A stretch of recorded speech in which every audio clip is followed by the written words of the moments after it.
Or, if you prefer, you can take a refreshing shower with our stand-up shower package. Call today and receive a free safety package, plus $1,500 off.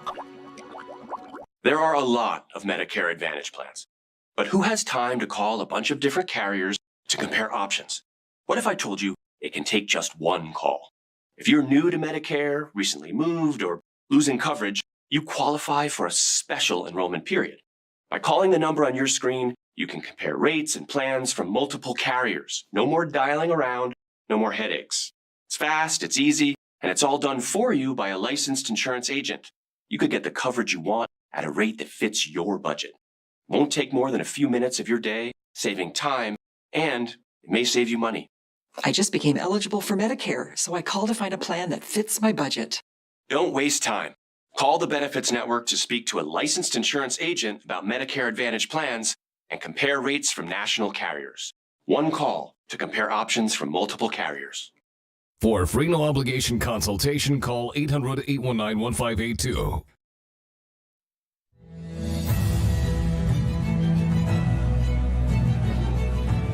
You know, as we close out the weekend, we're commemorating Bernie Kerik, a great police commissioner in New York, great leader.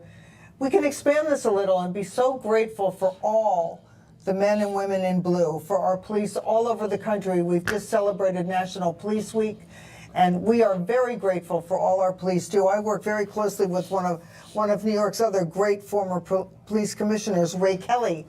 We've launched something called Save New York City. And the police do so much for our city. They do. They do. I'm so glad you mentioned Ray Kelly. I think he's a great guy. I remember interacting with him in 2013 when I ran for comptroller. And, you know, I have a lot of personal friends for 30 years who are retired police officers, sergeants, detectives. You know, whether they're in our families, in our communities, we need to make sure that we always hold them up. And have their backs. Well, that does it for us this week. The Lennox iComfort S30 thermostat can sense changes in your environment. 20th of February, 1962. Lieutenant Colonel John Glenn Jr. of New Concord, Ohio, found himself sitting on top of an Atlas 6 rocket filled with 600,000 pounds of fuel. At liftoff, 360,000 pounds of thrust hurled the massive rocket and its occupant into space and America's history books. John Glenn became the fourth human being to enter space and the first American to... We've worked back down a little bit through the weekend.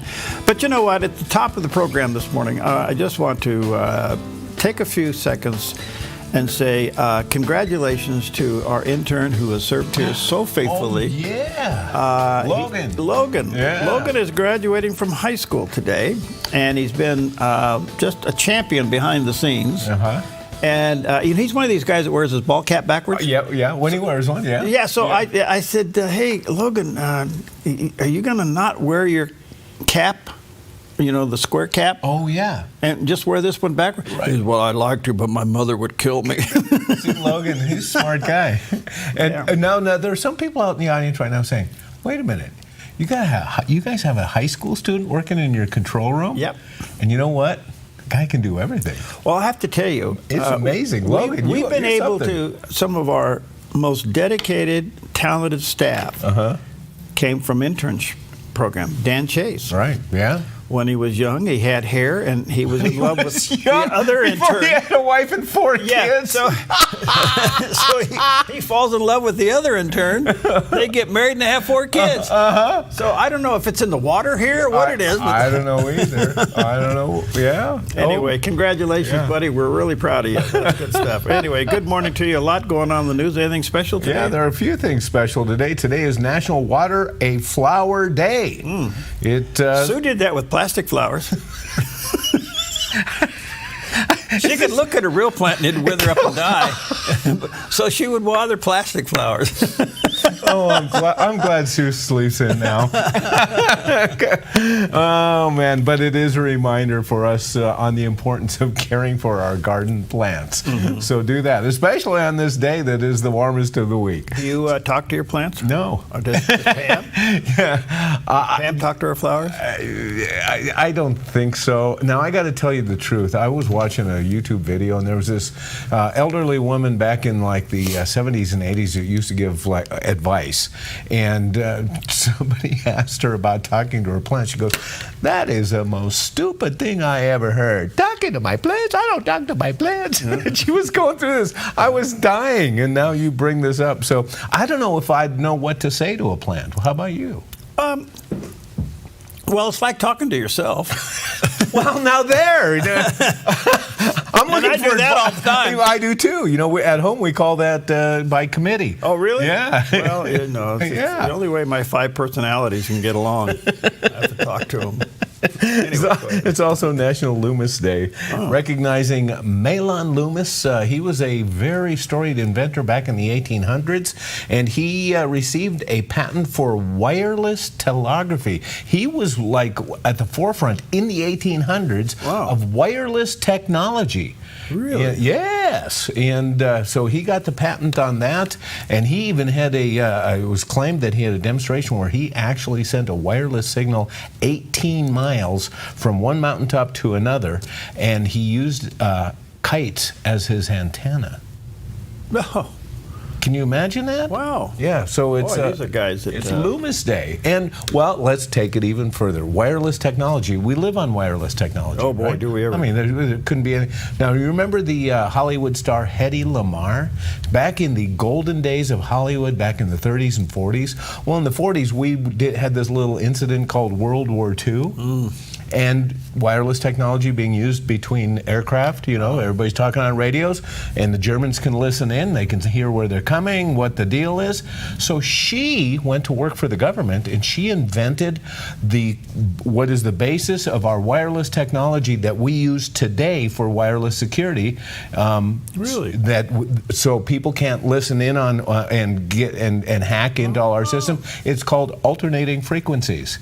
She devised a system that while the planes were flying and everybody's communicating, that everybody's systems at the same time was constantly changing frequencies while they were talking, so the Germans couldn't listen in. Now, check this out. She did this for the government. She didn't get the credit for the invention, and it has been estimated that if it was in her name, her estate would be worth literally billions of dollars, because everything we do on all of our systems is based on what Hedy Lamarr invented for the government. I wonder if there's claim to that. I don't know. I don't know if they can, because I think there were some, when a lot of people, during the war effort, I think oftentimes, you know, it's like the guys in the Manhattan Project. Yeah. I don't think anybody got any patents for that either. Okay. I don't know. And I don't know if there was patentable. But anyway, Hedy Lamarr. Hedy Lamarr. Yeah, how about that? How did we go from Loomis Day to Hedy Lamarr? I know, it's in the spirit of invention. Yeah. Okay. All right. National Hole in My Bucket Day. And the reason this... Hole in my bucket? Yeah, it's in honor of the fun children's song, There's a Hole in My Bucket, which is really a song about a man asking his wife what he should do, and her telling him over and over and over again.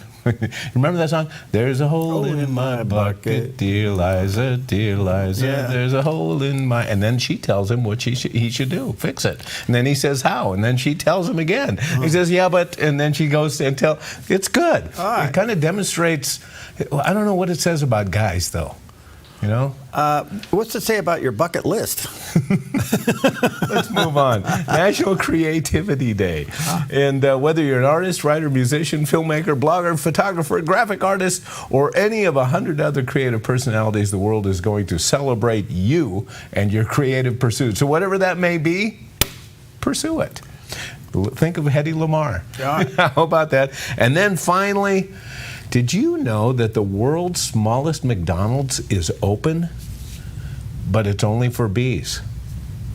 Check this out. Really? To help raise awareness and help restore the bee population, McDonald's in Sweden has placed 16 hives, or what they call McHives, at different McDonald's locations across the country. The McHives can not only house thousands of bees, but is also shaped like a smaller version of the fast food joint. This is terrific. With tiny golden arches and all. This is terrific. Isn't that nice? Yes. How about that? I want one. Yes, isn't that cool? Look at that. It's got the frames, and then it's got the screen for the honey. And yeah, they made these mini McDonald's, and it houses the bees. What a great awareness tool, Oh, that is a great idea. Cool. Yeah. I like that. Absolutely. Look at that. Yeah. Anyway, so enjoy your McDonald's with or without the bees. Wow. Okay, well, he actually goes to Golden Arches and gets fish. Yeah. With high pressure building over our region, we'll see dry conditions and warming temperatures. So today in northern Oregon and southern Washington, sunny skies with daytime highs in the mid to upper 80s for Vancouver, Portland, Wilsonville, and McMinnville with a light north wind. Continuing down the Willamette Valley, sunny with highs in the mid-80s for Salem, Albany, Corvallis, and Eugene, with a calm wind becoming north 5 to 8 miles per hour this morning and lows tonight in the low to mid-50s. Sunny skies over central Oregon with daytime high temperatures near 90 in Prineville and mid to upper 80s in Bend and Sun River. Over in Boise, Idaho, sunny with a high near 90 and triple digits coming tomorrow. Sunny and breezy along the Oregon coast with daytime highs in the mid-70s for Coos Bay and mid to upper 60s for Port Orford and Brookings. In Crescent City, decreasing clouds in mid to upper 60s. Warming up in southern Oregon with sunny skies and daytime high temperatures in the mid to upper 90s for Grants Pass and Medford and Ashland. In the Klamath Basin, sunny with highs in the low 90s. Into northern California, sunny with a high in the mid-90s in Wairika. Sunny and hot with triple digits for Redding with a high near 106, Chico near 105, and Sacramento with a high near 102. In the Bay Area, sunny and low 90s in Santa Rosa. Patchy fog, then sunny and mid-90s in Napa. Sunny in San Francisco with a high in the mid-70s and the southwest wind gusting up to 25 miles per hour. And today in San Jose, sunny and mid-90s. It's a look at your Friday weather on the Dove. Morning, and there's the sight that we like to see every morning. The sun is up. That's a picture from Roxanne on the east side of the Rogue Valley, looking kind of to the northeast a little bit. It's the sun between the broadcast tower, the communication tower, and Mount McLaughlin. They're pretty. Mm-hmm. So triple digits in Boise? Yeah, how about that? Ooh. It's going to get warm. All right. Well, here's a rhetorical question. Yeah. Are you looking for a cause to get behind? Well, Billy Graham says, consider the cause of Christ. Young people today are looking for a cause. They're looking for a flag to follow. They're looking for something to really believe in. People are mixed up. They're confused. They don't know what to think. They're just angry. And many people think, can we hold together as a society? Come to Christ. He will meet all those longings and all those needs and give you a new life. He can come into your family. He can come into that office where you've been having trouble. He can come into your schoolroom. He can come into every phase of your life and make you a new person. He can make those ends meet. He can help you meet those payments. He can help you in looking for a job. He can give you total assurance that your sins are gone and that God will never hold you accountable for them again. They're forgiven. And He receives you with open arms. And He'll do it tonight if you'll let Him. Mm-hmm. Yes. Ask Jerry, did he preach that last night? It's amazing. It is absolutely timeless. It is beautiful. All right. Good morning to you. Happy Friday. 12 minutes past the hour. Top stories this morning. On again, off again, on again, off again, in, then out, on and off. So goes the battle with the president and these little district courts judges. Amazing. Well, the appeals court yesterday has let President Trump keep collecting tariffs for now under what they call the Emergency Powers Act.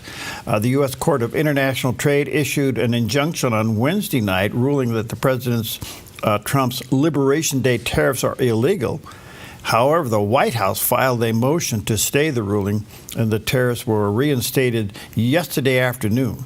Isn't this amazing? So you got the battle within the courts.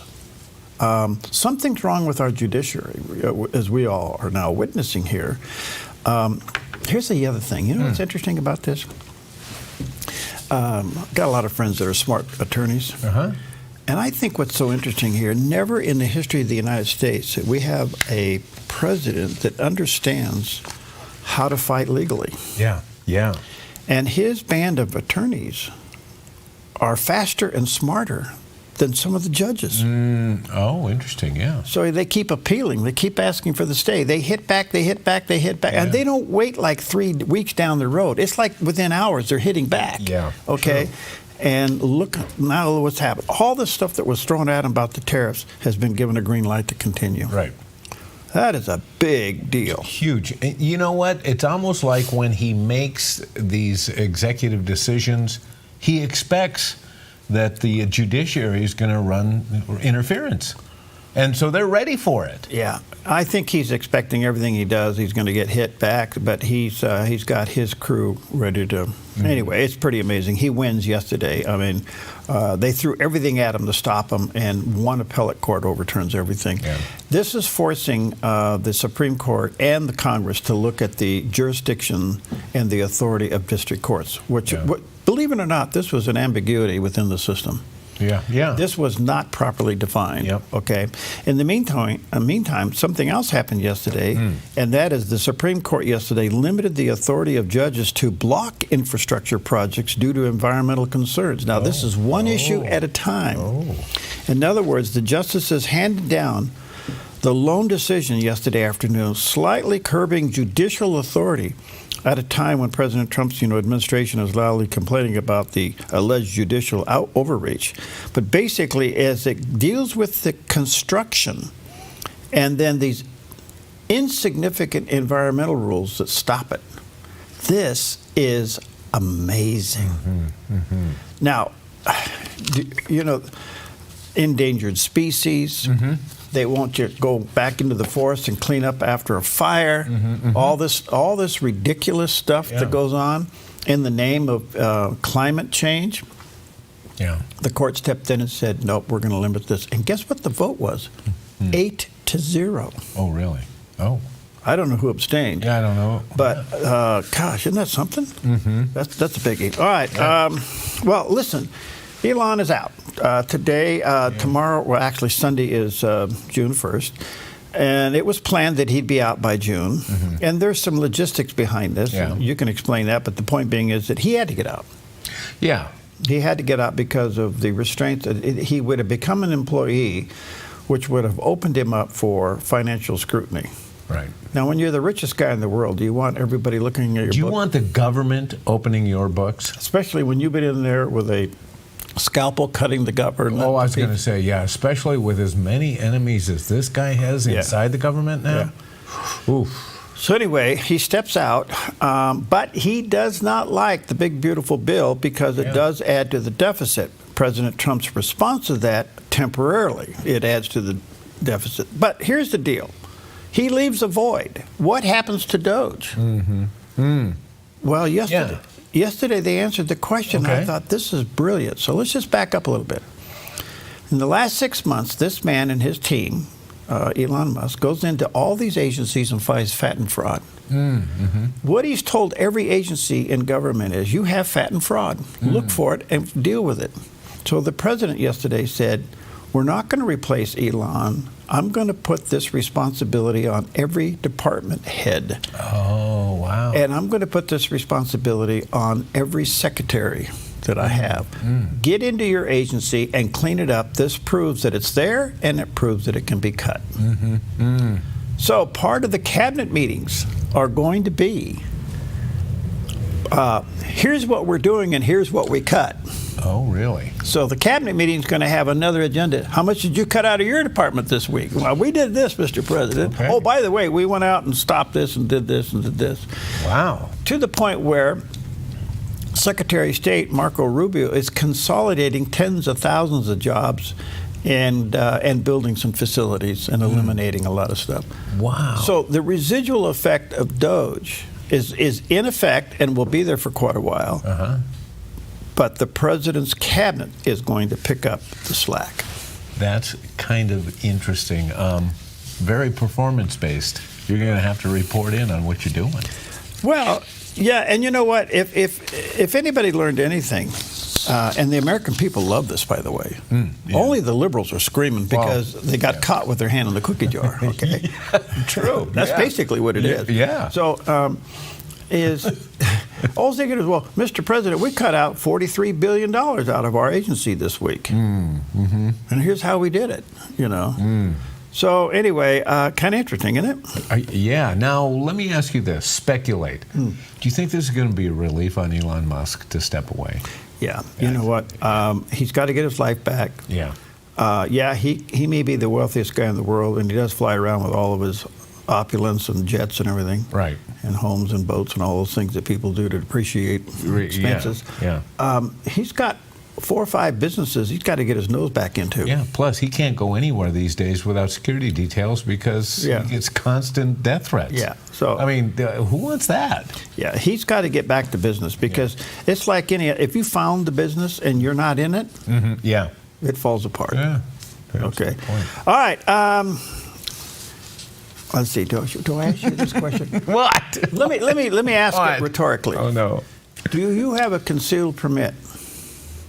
We'll talk about that when we come back. Just keep moving on, just keep pushing ahead. Yeah, the new has come, all the old is dead. Just keep moving. The Lennox iComfort S30 thermostat can sense changes in your environment. It even knows when you come and go. So now your home's most important system is also the smartest. Metal Masters can give you the smartest home comfort system available. It knows when you're away and adjusts when allergens and humidity get uncomfortable. Trust Metal Masters to provide perfect air for your family. Lennox, air is life. Make it perfect. With the words, "Behold, a sower went out to sow," Jesus begins the legendary Matthew 13 parable of the sower about God's word and draws attention to the need for good soil in order to bear fruit. This question of good soil motivates and challenges every Christian parent. Can good soil be nurtured in the lives of our children? A similar question was asked by the ancient Greeks concerning virtue. Drawing on classical traditions like the Trivium and the liberal arts, classical Christian schools are coming alongside Christian parents to do just that, nurture good soil and virtue. Now in our 8th year serving Jackson County, Knox Academy, the Rogue Valley's own K-12 classical Christian school, is relocating to downtown Medford in order to better assist parents as they educate their children. We are currently enrolling students for the 25-26 school year. Visit us at knoxmedford.com for more information. Invest in a future with a strong connection to the past for good soil, deep roots, and fruit at knoxmedford.com. Drugs and alcohol took a real hold in my life. I was just empty all the time and I couldn't stay sober ever. I brought you to so many places that you didn't want to be, but because you never leave me or forsake me, when I look back, I can always see your presence. And I heard God saying, every millisecond of your life, I will use for my glory. Just give it to me. Watch the 700 Club Friday morning at 11 on the Dove TV.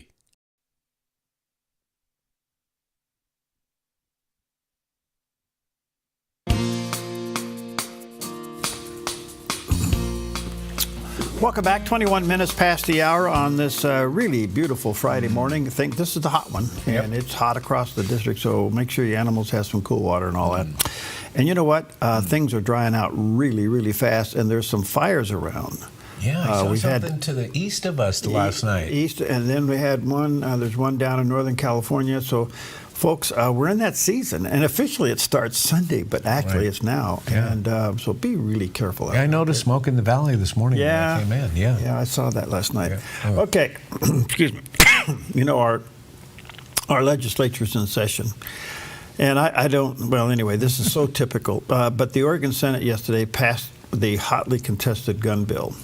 The vote was 17-12, right down party lines, and the Democrats approved Senate Bill 243, over Republican opposition. The bill would ban rapid-fire devices like bump stocks. It would also give local governments the authority to prohibit people with concealed gun permits for carrying a gun into a building where there's a public meeting. Well, this is further attempt to take away your Second Amendment.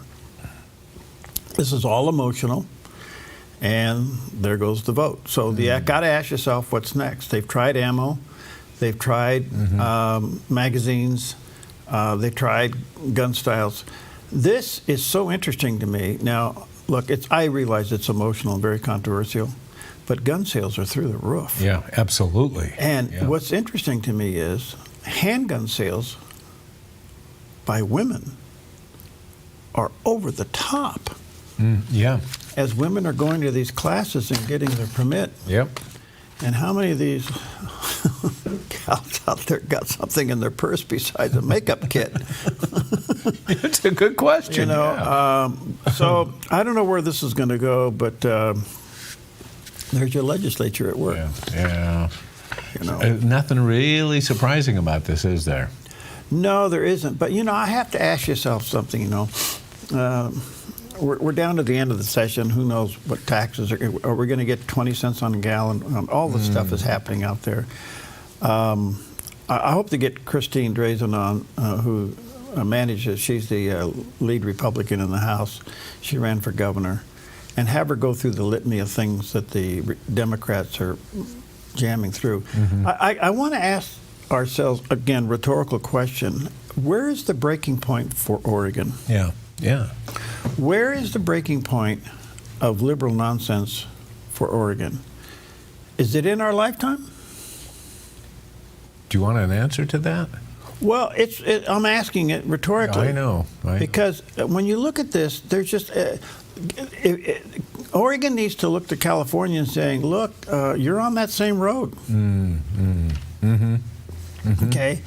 And the sad part about it is we don't have to be this way. True, yeah. We are not attracting businesses when we offer everything that a business wants. Yeah. When businesses move to a state, they move because the corporate environment is friendly, and there's incentives to do that. But they also move to a state where their employees will be happy to live there. Yeah. And the livability in Oregon is one of the best in the United States. Good point, yeah. And we drive them away. Yeah. Here in Southern Oregon, we have everything to attract clean energy, and here we sit with acres of empty land. So I don't know. I don't know where the breaking point is for Oregon. Well, and you talk about generational turns, rightly so. And I think we've kind of seen something like that shifting going on in the last election cycle. But aren't there going to be these pockets, these enclaves of just crazy liberalism that probably will continue? And don't you think that's going to happen on the left coast? Well, it's in place now. Okay. It destroyed Portland. It destroyed Seattle. And people don't like it. Yeah. And it cost the mayor his job. They got a new mayor, and he says he's going to come in and fix it. And what he is, he's drowning in his own swamp. So I don't know. I think in time it turns because everything is cyclical. Okay. All right. Now, the question is, will it happen in our lifetime? I don't know. Yeah. But Oregon is primed for a strong business leader. True. Yeah. Now, I will say one thing about George W. Bush. Got to be with him on quite a few occasions. Remember when what was it? A compassionate conservatism, I think was one of his lines. Yeah, that was. Okay. Now, I realize that's a political slogan, but if you take those two words and ask yourself, could we really do this? Could we be compassionate conservatives and in our compassion do the right thing?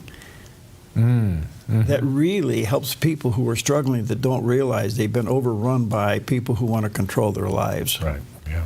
I don't. That's my little 10 cents today. Doesn't get me anywhere, but and our faith should guide us in that. Yeah. Absolutely. Yeah. All right. Well, take a look at this satellite image. Whew. H-O-T. That is true. 93 today in the valley here. Yeah, see, so that's a picture of hot. Yeah, but backing down 10 degrees tomorrow and into the mid-70s by Sunday. Yeah. And then sunshine and upper 70s to low 80s next week. So all in all, pretty seasonal. Yeah. Not bad. Not bad. Yeah. Yeah, go for it. All right. Well, the big, beautiful tax bill. Keep hearing about it. Oh, man. And on Newsmax's Wake Up America, House Oversight Committee Chair James Comer talked about the big, beautiful bill and why DOGE cuts are not being voted on at this time.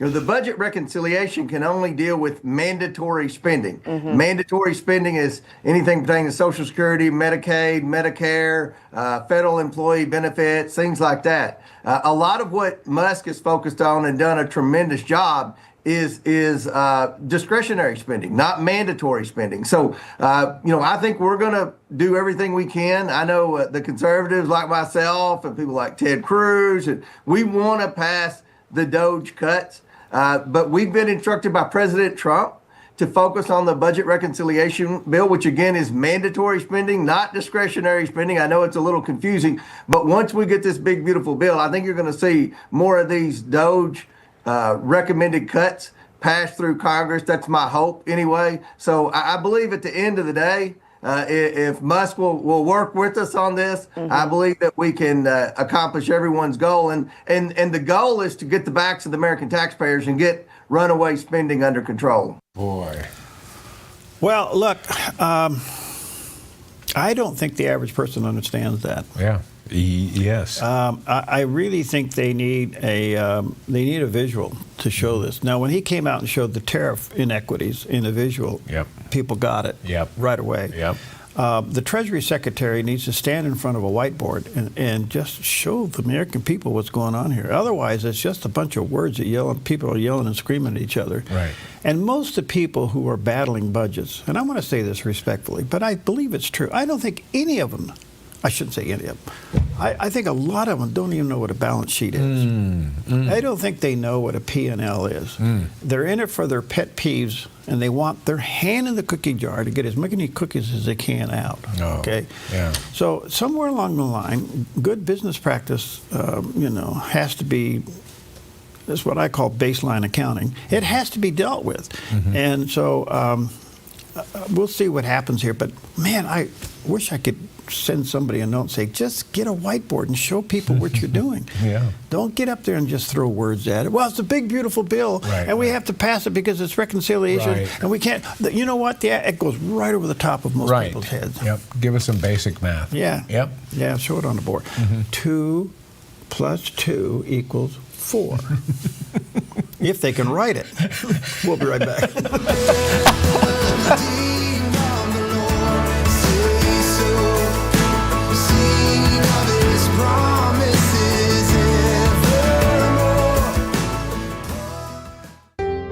Come fall in love with Northridge Senior Living, where contemporary sunlit interiors meet old world elegance. Walk through our lovely hallways and enjoy the fun staff-led activities. Forge lasting friendships with other residents and our exceptional caregivers. Dine in style. Gather near the fireplace under breathtaking chandeliers. Our reasonably priced apartments are spacious with private balconies. Northridge is Christian-owned and operated, pet-friendly, and only 2 blocks from Asante Rogue Regional Medical Center. On-site 24/7 in-home care is available. We also offer senior adult daycare where your loved one can spend the day with us and the evenings with you. Northridge Senior Living, your home. Live the adventure with Hellgate Jet Boat Excursions. Discover your wild side in the heart of the Pacific Northwest with Hellgate's high-speed spins, stunning Rogue River scenery, and incredible wildlife sightings. It's an experience like no other. Plus, you can enjoy brunch or dinner on the open-air deck of the exclusive Hellgate River Lodge, a place where families connect, friends unite, and the river brings it all to life. Visit Hellgate.com to book your adventure. Hellgate Jet Boat Excursions, where adventure runs wild. Transformed is a groundbreaking series that every week takes you behind closed doors to witness biblical counseling with real people facing real issues. Watch Mondays and Thursdays only on the Dove TV. Experience evangelism like never before. Way of the Master, an award-winning reality TV show tackling hard questions and bold street witnessing that will leave you inspired. Watch Thursdays and Fridays on the Dove TV. Yes. How y'all doing out there? Happy Friday. And what's our food today? Today, we don't have any food today. That's why. We're not eating today. You know, that's why we're just babbling. We're off a little bit. No wonder we got problems. We got blood sugar issues. Okay. All right. It's anything you want day. You know, I don't know. This isn't being suggestive, and I'm not trolling. Oh, okay. All right. But I'm driving in this morning, and I'm thinking, you know, I had a lot on my mind. Mm-hmm. And I don't know where I got a whiff of bacon somewhere. I'm driving down Pine Street, and I smell bacon, and I go, and my mind goes to a breakfast burrito. Oh, absolutely. Yes. You know, with bacon and... Yes. Anyway. Back to the news. Anyway, good morning to you. Let's check in with CBN News Watch. A lot going on. This is CBN News Watch. Good morning. We begin this half hour with cybercrime around the world expected to cost more than $10 trillion this year. Scams and criminal activities have exploded online. Criminals are exploiting one of the most important new technologies, artificial intelligence, and you could be a target. Dale Hurd has more in our top story.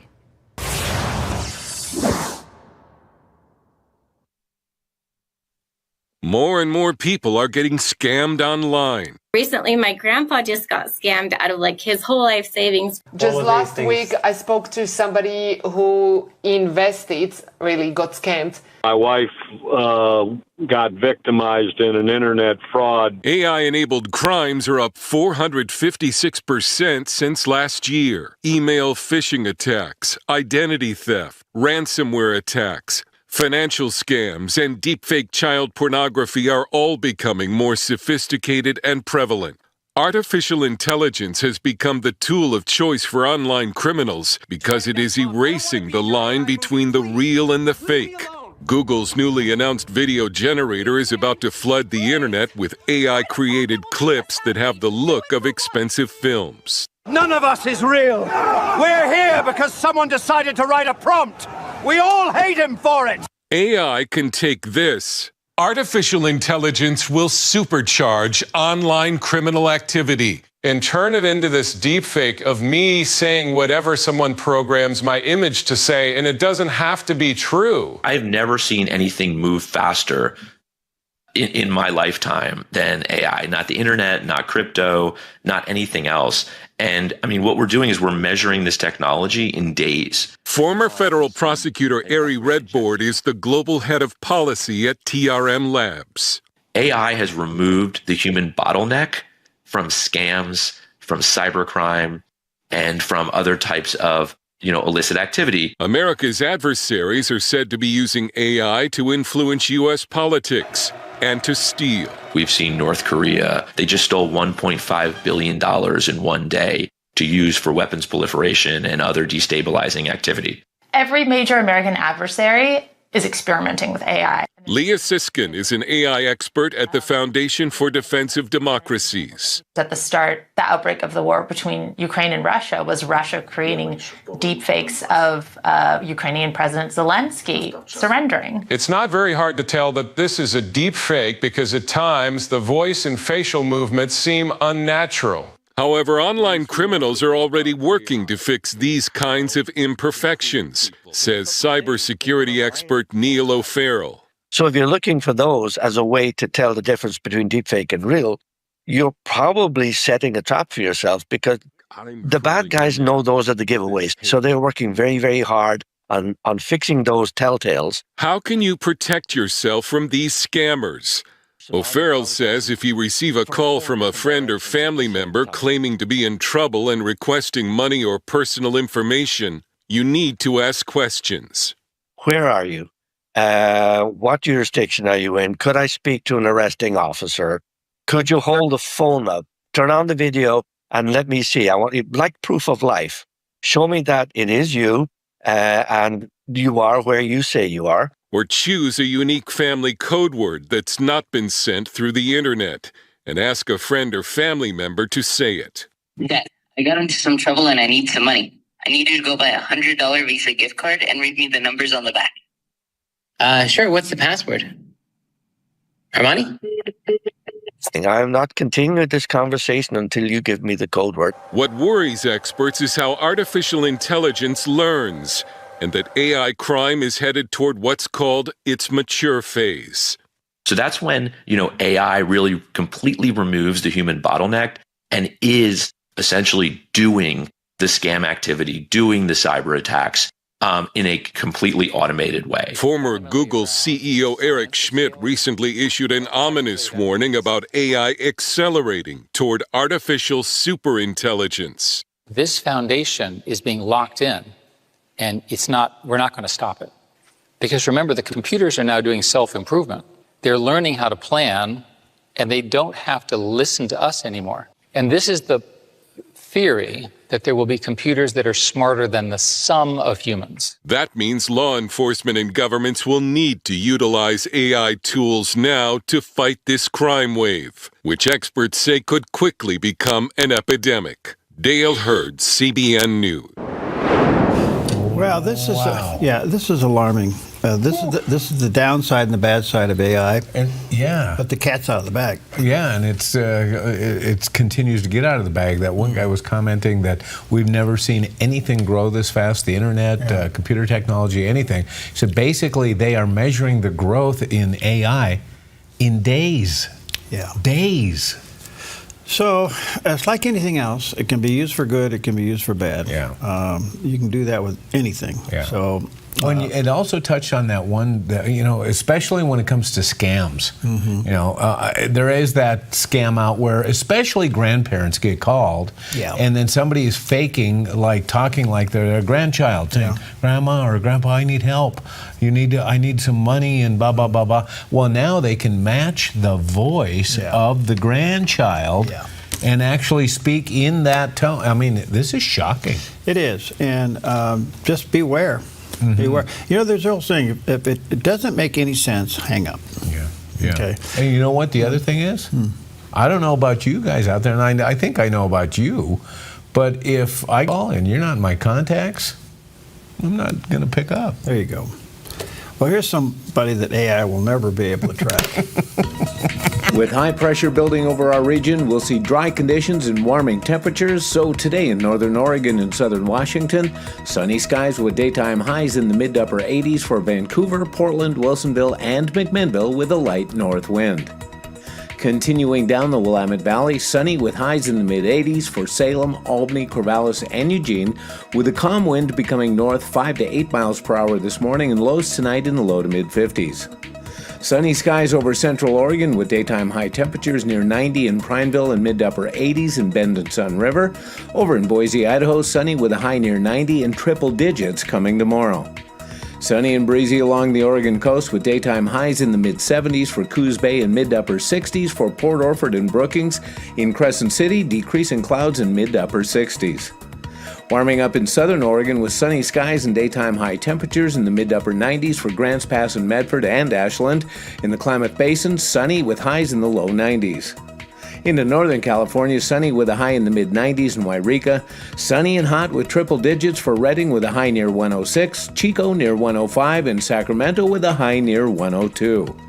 In the Bay Area, sunny and low 90s in Santa Rosa. Patchy fog, then sunny and mid-90s in Napa. Sunny in San Francisco with a high in the mid-70s and a southwest wind gusting up to 25 miles per hour. And today in San Jose, sunny and mid-90s. It's a look at your Friday weather on the Dove. All right, and there's a look of our beautiful valley. That's at the south end now. As that camera goes to the south, and then it'll start swinging to the north. But it gives you an idea what kind of a day we got. Beautiful. Yep. And a hot one. Absolutely. Well, if you have not visited it, I would highly recommend it. And it was on this day in history that the Lincoln Memorial was dedicated. Ooh. Former President William Howard Taft dedicated the Lincoln Memorial on the Washington Mall on May 30th, 1922. At the time, Taft was serving as Chief Justice of the U.S. Supreme Court. Taft presented the monument to President Warren G. Harding, who accepted it on behalf of the American people. Lincoln's only surviving son, 78-year-old Robert Todd Lincoln, was in attendance, and the audience also included Civil War veterans from both North and South. Then, when President Harding addressed the crowd, he achieved a first. He became the first U.S. president to be heard on radio. Harding was part of a new breed of Republicans and also the last of our presidents to be born before the end of the Civil War, and was an eloquent speaker. Not only was Harding the first president to be heard on radio, but he was also the first president to own a radio and was the first to have one installed in the White House. How about that? Warren G. Harding, a radio guy. And he had it tuned to the Dove. Right. Well, you're aging yourself there. Yeah, there you go. By the way, if you ever go to the Lincoln Memorial, and you should, it's just one of those great things to do in Washington, D.C. Yes. Around the rim on the outside, they have the 50 states. Mm-hmm. And if you stand and you look right between the pillars, like you're looking at Lincoln sitting in the chair himself, you look straight up, there's Oregon. Oh, I didn't know that. Yeah. Oh, that's cool. So take a look at that sometime. Right. All right, well, listen, there's rumors about, Canada becoming 51. Yes. What about Australia becoming 52? Ooh. Why? Ooh. People don't like the king. And here's a report from Sky News in Australia. The crown has for so long been a symbol of unity for Canada. It also represents stability and continuity from the past to the present.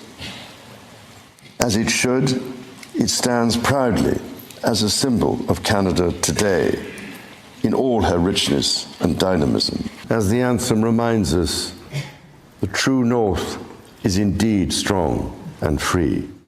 Andrew, I've long warned that King Charles will spell the end of the monarchy. He could even spell the end of the Commonwealth. He is such a disaster as a king. I'm sorry, I'm a constitutional monarchist by heart, but this bloke is doing such damage to everything, all the constitutional monarchies around the world. Part of his speech, yes, okay, he tried to tick off Donald Trump, but part of his speech was basically a welcome to country type thing, a Canadian version thereof, in which he was saying, Canada's unceded land by the such and such a tribe. He's going to come to Australia and he'll do the same thing. You watch. Albanese will drag him out here and he'll stand. Well, he's already done it once almost. He'll stand there and he'll say that this is, unceded land. And I'm sorry, if the monarch, the constitutional head of our constitutional monarchy, says that this isn't kosher, if you like, our land, then we are saying that our laws do not apply, our laws are not valid, our property rights are not valid. The damage this bloke is doing is unfathomable. And what he said there, seriously, if I were a Canadian, I'd be going, you bet I want to be the 51st state, because the alternative is being in this kind of no man's land where we don't belong to anything because the property belongs to the Algonquin tribe or whatever. And let me say, maybe Australia should be looking at being the 52nd state, because this is where we're going with this endless tearing down of the very fabric, the very foundations of what was our colonial Commonwealth. And unless we wake up, we're going to be in the same problem. Okay, so they get into a pretty good argument. Whoa, I guess so. So what's really interesting about this, the Commonwealth is splitting down the middle for various reasons, and this is a big one. And I tell you, Australia is so woke. It's so woke that the Christian community over there is in grave danger. They got a lot of problems. We have very close friends in UCB, Australia, which has Vision Radio over there, and from there they go out to the Pacific Isles. But it's really a problem. So the thermometer, so to speak, the temperature back in the UK is, let's get William in as king as soon as we can. Yeah. They want Charles and Andrew gone. Yeah, and the whole thing with Camilla, is that her name? Is also, excuse me, I don't mean to be disrespectful, but the Queen Consort. Well, and they dropped consort. Yeah, they just call her the Queen now. Yeah, and so so people are tolerating it; they're not enjoying it. And he's coming off They think that the monarchy can only be saved by the next generation. Right. And William's been in fast-track training. Yeah. So. Do we have any? And he's got a problem. It's called Harry. Well, yeah, but I think he's got a solution to Harry. Yeah, leave him over here. I think he's going to be. Yeah, you are right. Leave him over here. Yeah. Leave him to Meghan. Mm-hmm. But do we have any inclination or any indication that Harry is any less woke or liberal than his dad? Harry. Yeah. I take it back. William. William. I'm sorry. Yeah. I don't know. That's a great question. I do know that he's young. He's very in touch with the culture. Right. He does have some liberal tendencies, but he's also a dad now looking at the future of his own children. He's going, uh-oh. Yeah. His wife just came out of almost life-threatening cancer. Right. His attitude towards life and the value of life and things is being shaped rapidly, while he's also trying to protect the integrity of the monarch. And I don't know if that's going to happen or not. Yes. He's got some embarrassments. He's got his brother. His dad is kind of fumbling around out there. Now, I don't wish the king ill, but he's not in good health. Okay. And then you have Andrew. What do you do with this mess? Yeah. Queen just rolled over. Yeah. And what is in it? Why does the king want to go after Trump? What's his motivation? Well, or is it just pile on? I don't know that, but if I was to guess, it's liberal versus conservative. Yeah. The king is very liberal. Yeah. Very liberal. So much for all that nonsense. I say, we'll take a break and we'll be right back. I feel it breaking out like an echo. Your love is holding on and it won't let go.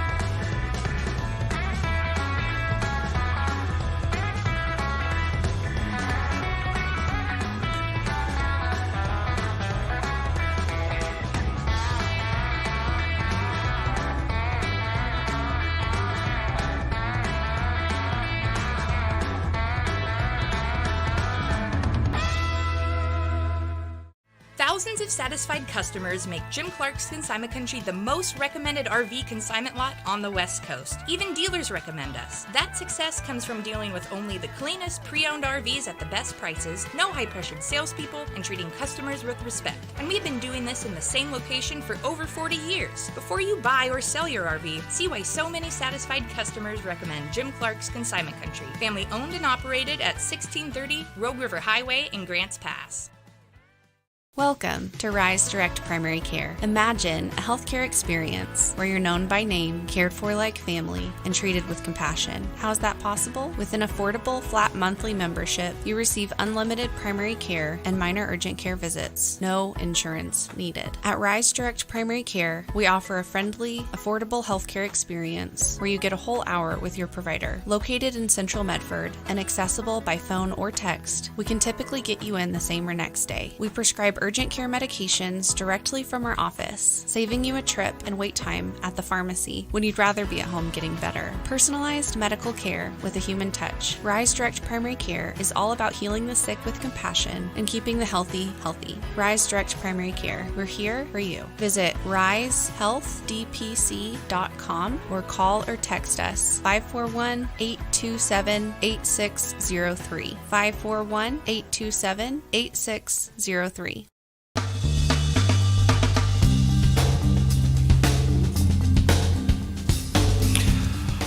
Okay, DEI.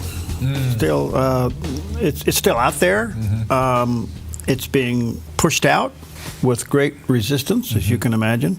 Recently, I had Dr. Josh McConaughey on. He's an interesting guy. He's running for lieutenant governor of the state. His background is fascinating, and I did ask him about the military and some things that the brass would not allow him to do in light of DEI. He's a doctor. He's a Christian. He was a high commanding. He was a flight surgeon. He's all this stuff. Wow. He gets involved, and he was held back. Here's what he said. We have civilian-led leadership of our military. I believe in that. That's constitutional, and I support the Constitution of the United States. I had a lot of concerns with the directions that they were taking. And when I use one example, we had done a large military exercise in the Pacific Northwest in 2023. It was a U.S. Transportation Command exercise where, if something were to happen in the Pacific, obviously concerned with China and Taiwan, how are we going to evacuate those casualties? It involved the U.S. Medical Disaster Team, Department of Defense, the VA, and all the civilian hospitals. I did an interview on NBC. The night before the interview, the Biden administration gave me 4 pages of things I could not talk about on air. I could not say the word China.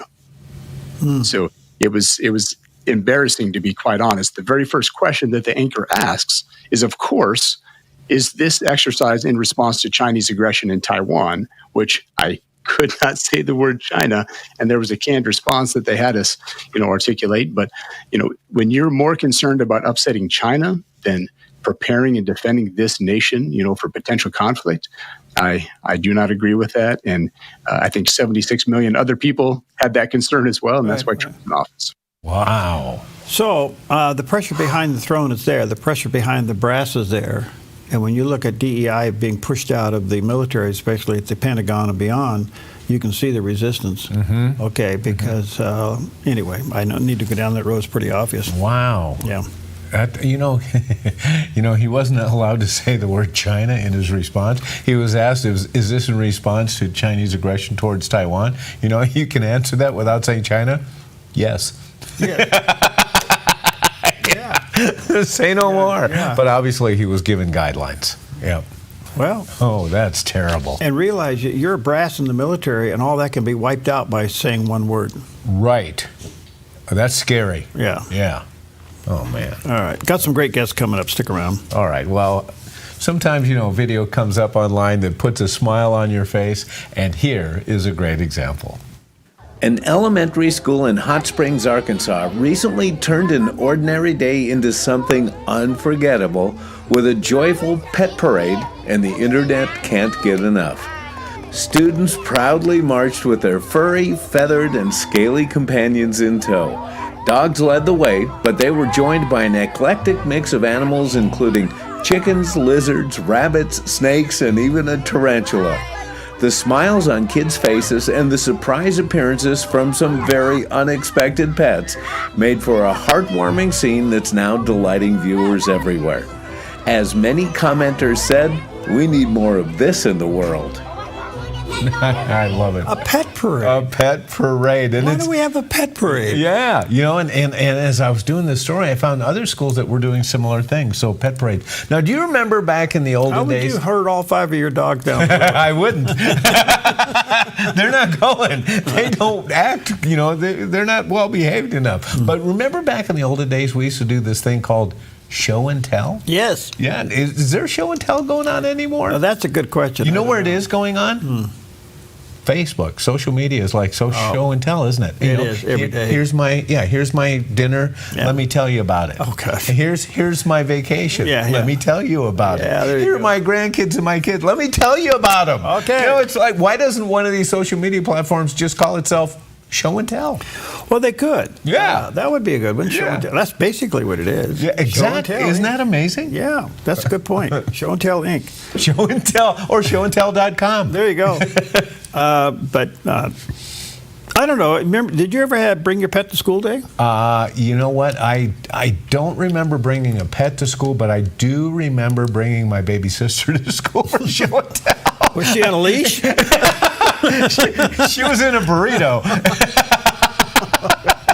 And that's the truth. She still loves you? Yes, she does. Okay.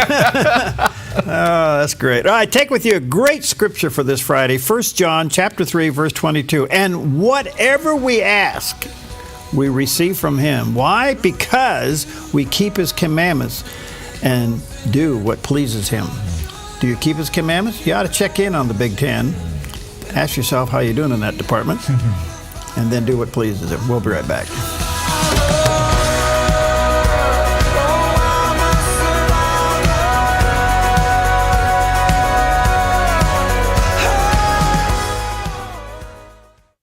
At Kelly's Automotive Service, being good stewards of what God has entrusted to us is at the core of our business. We believe what we do matters. Every interaction, every transaction is another opportunity to bring Christ's values into the marketplace. If you're a technician who wants to be part of something bigger, or just looking for a new shop to bring your vehicle, we would love to meet you. We're Kelly's Automotive Service, where we service your vehicle, but take care of you. Your property demands equipment with more reliability, durability, and versatility built in. Kubota equipment is ready to get the job done right.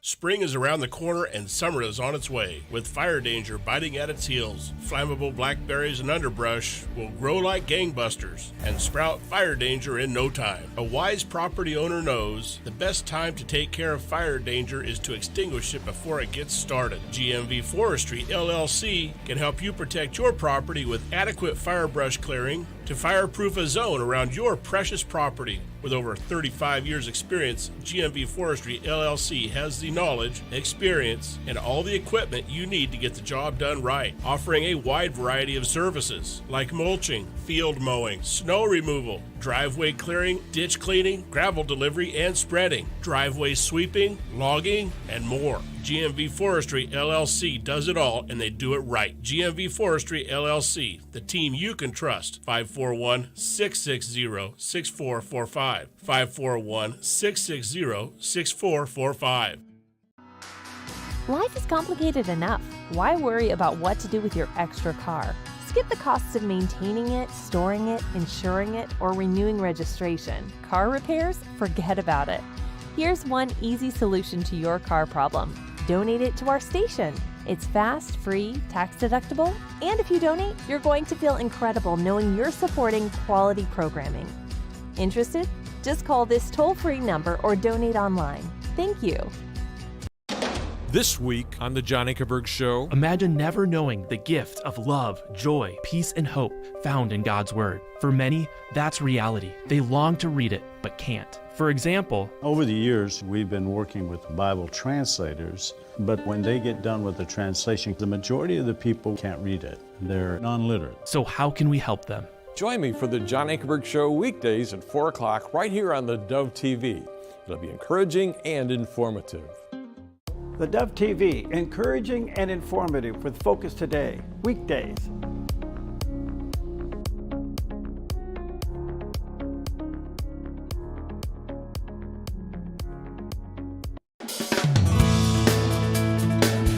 Good morning, good morning, good morning. Happy Friday. Welcome to Mornings on the Dove, better known as the Jerry Building Animal House.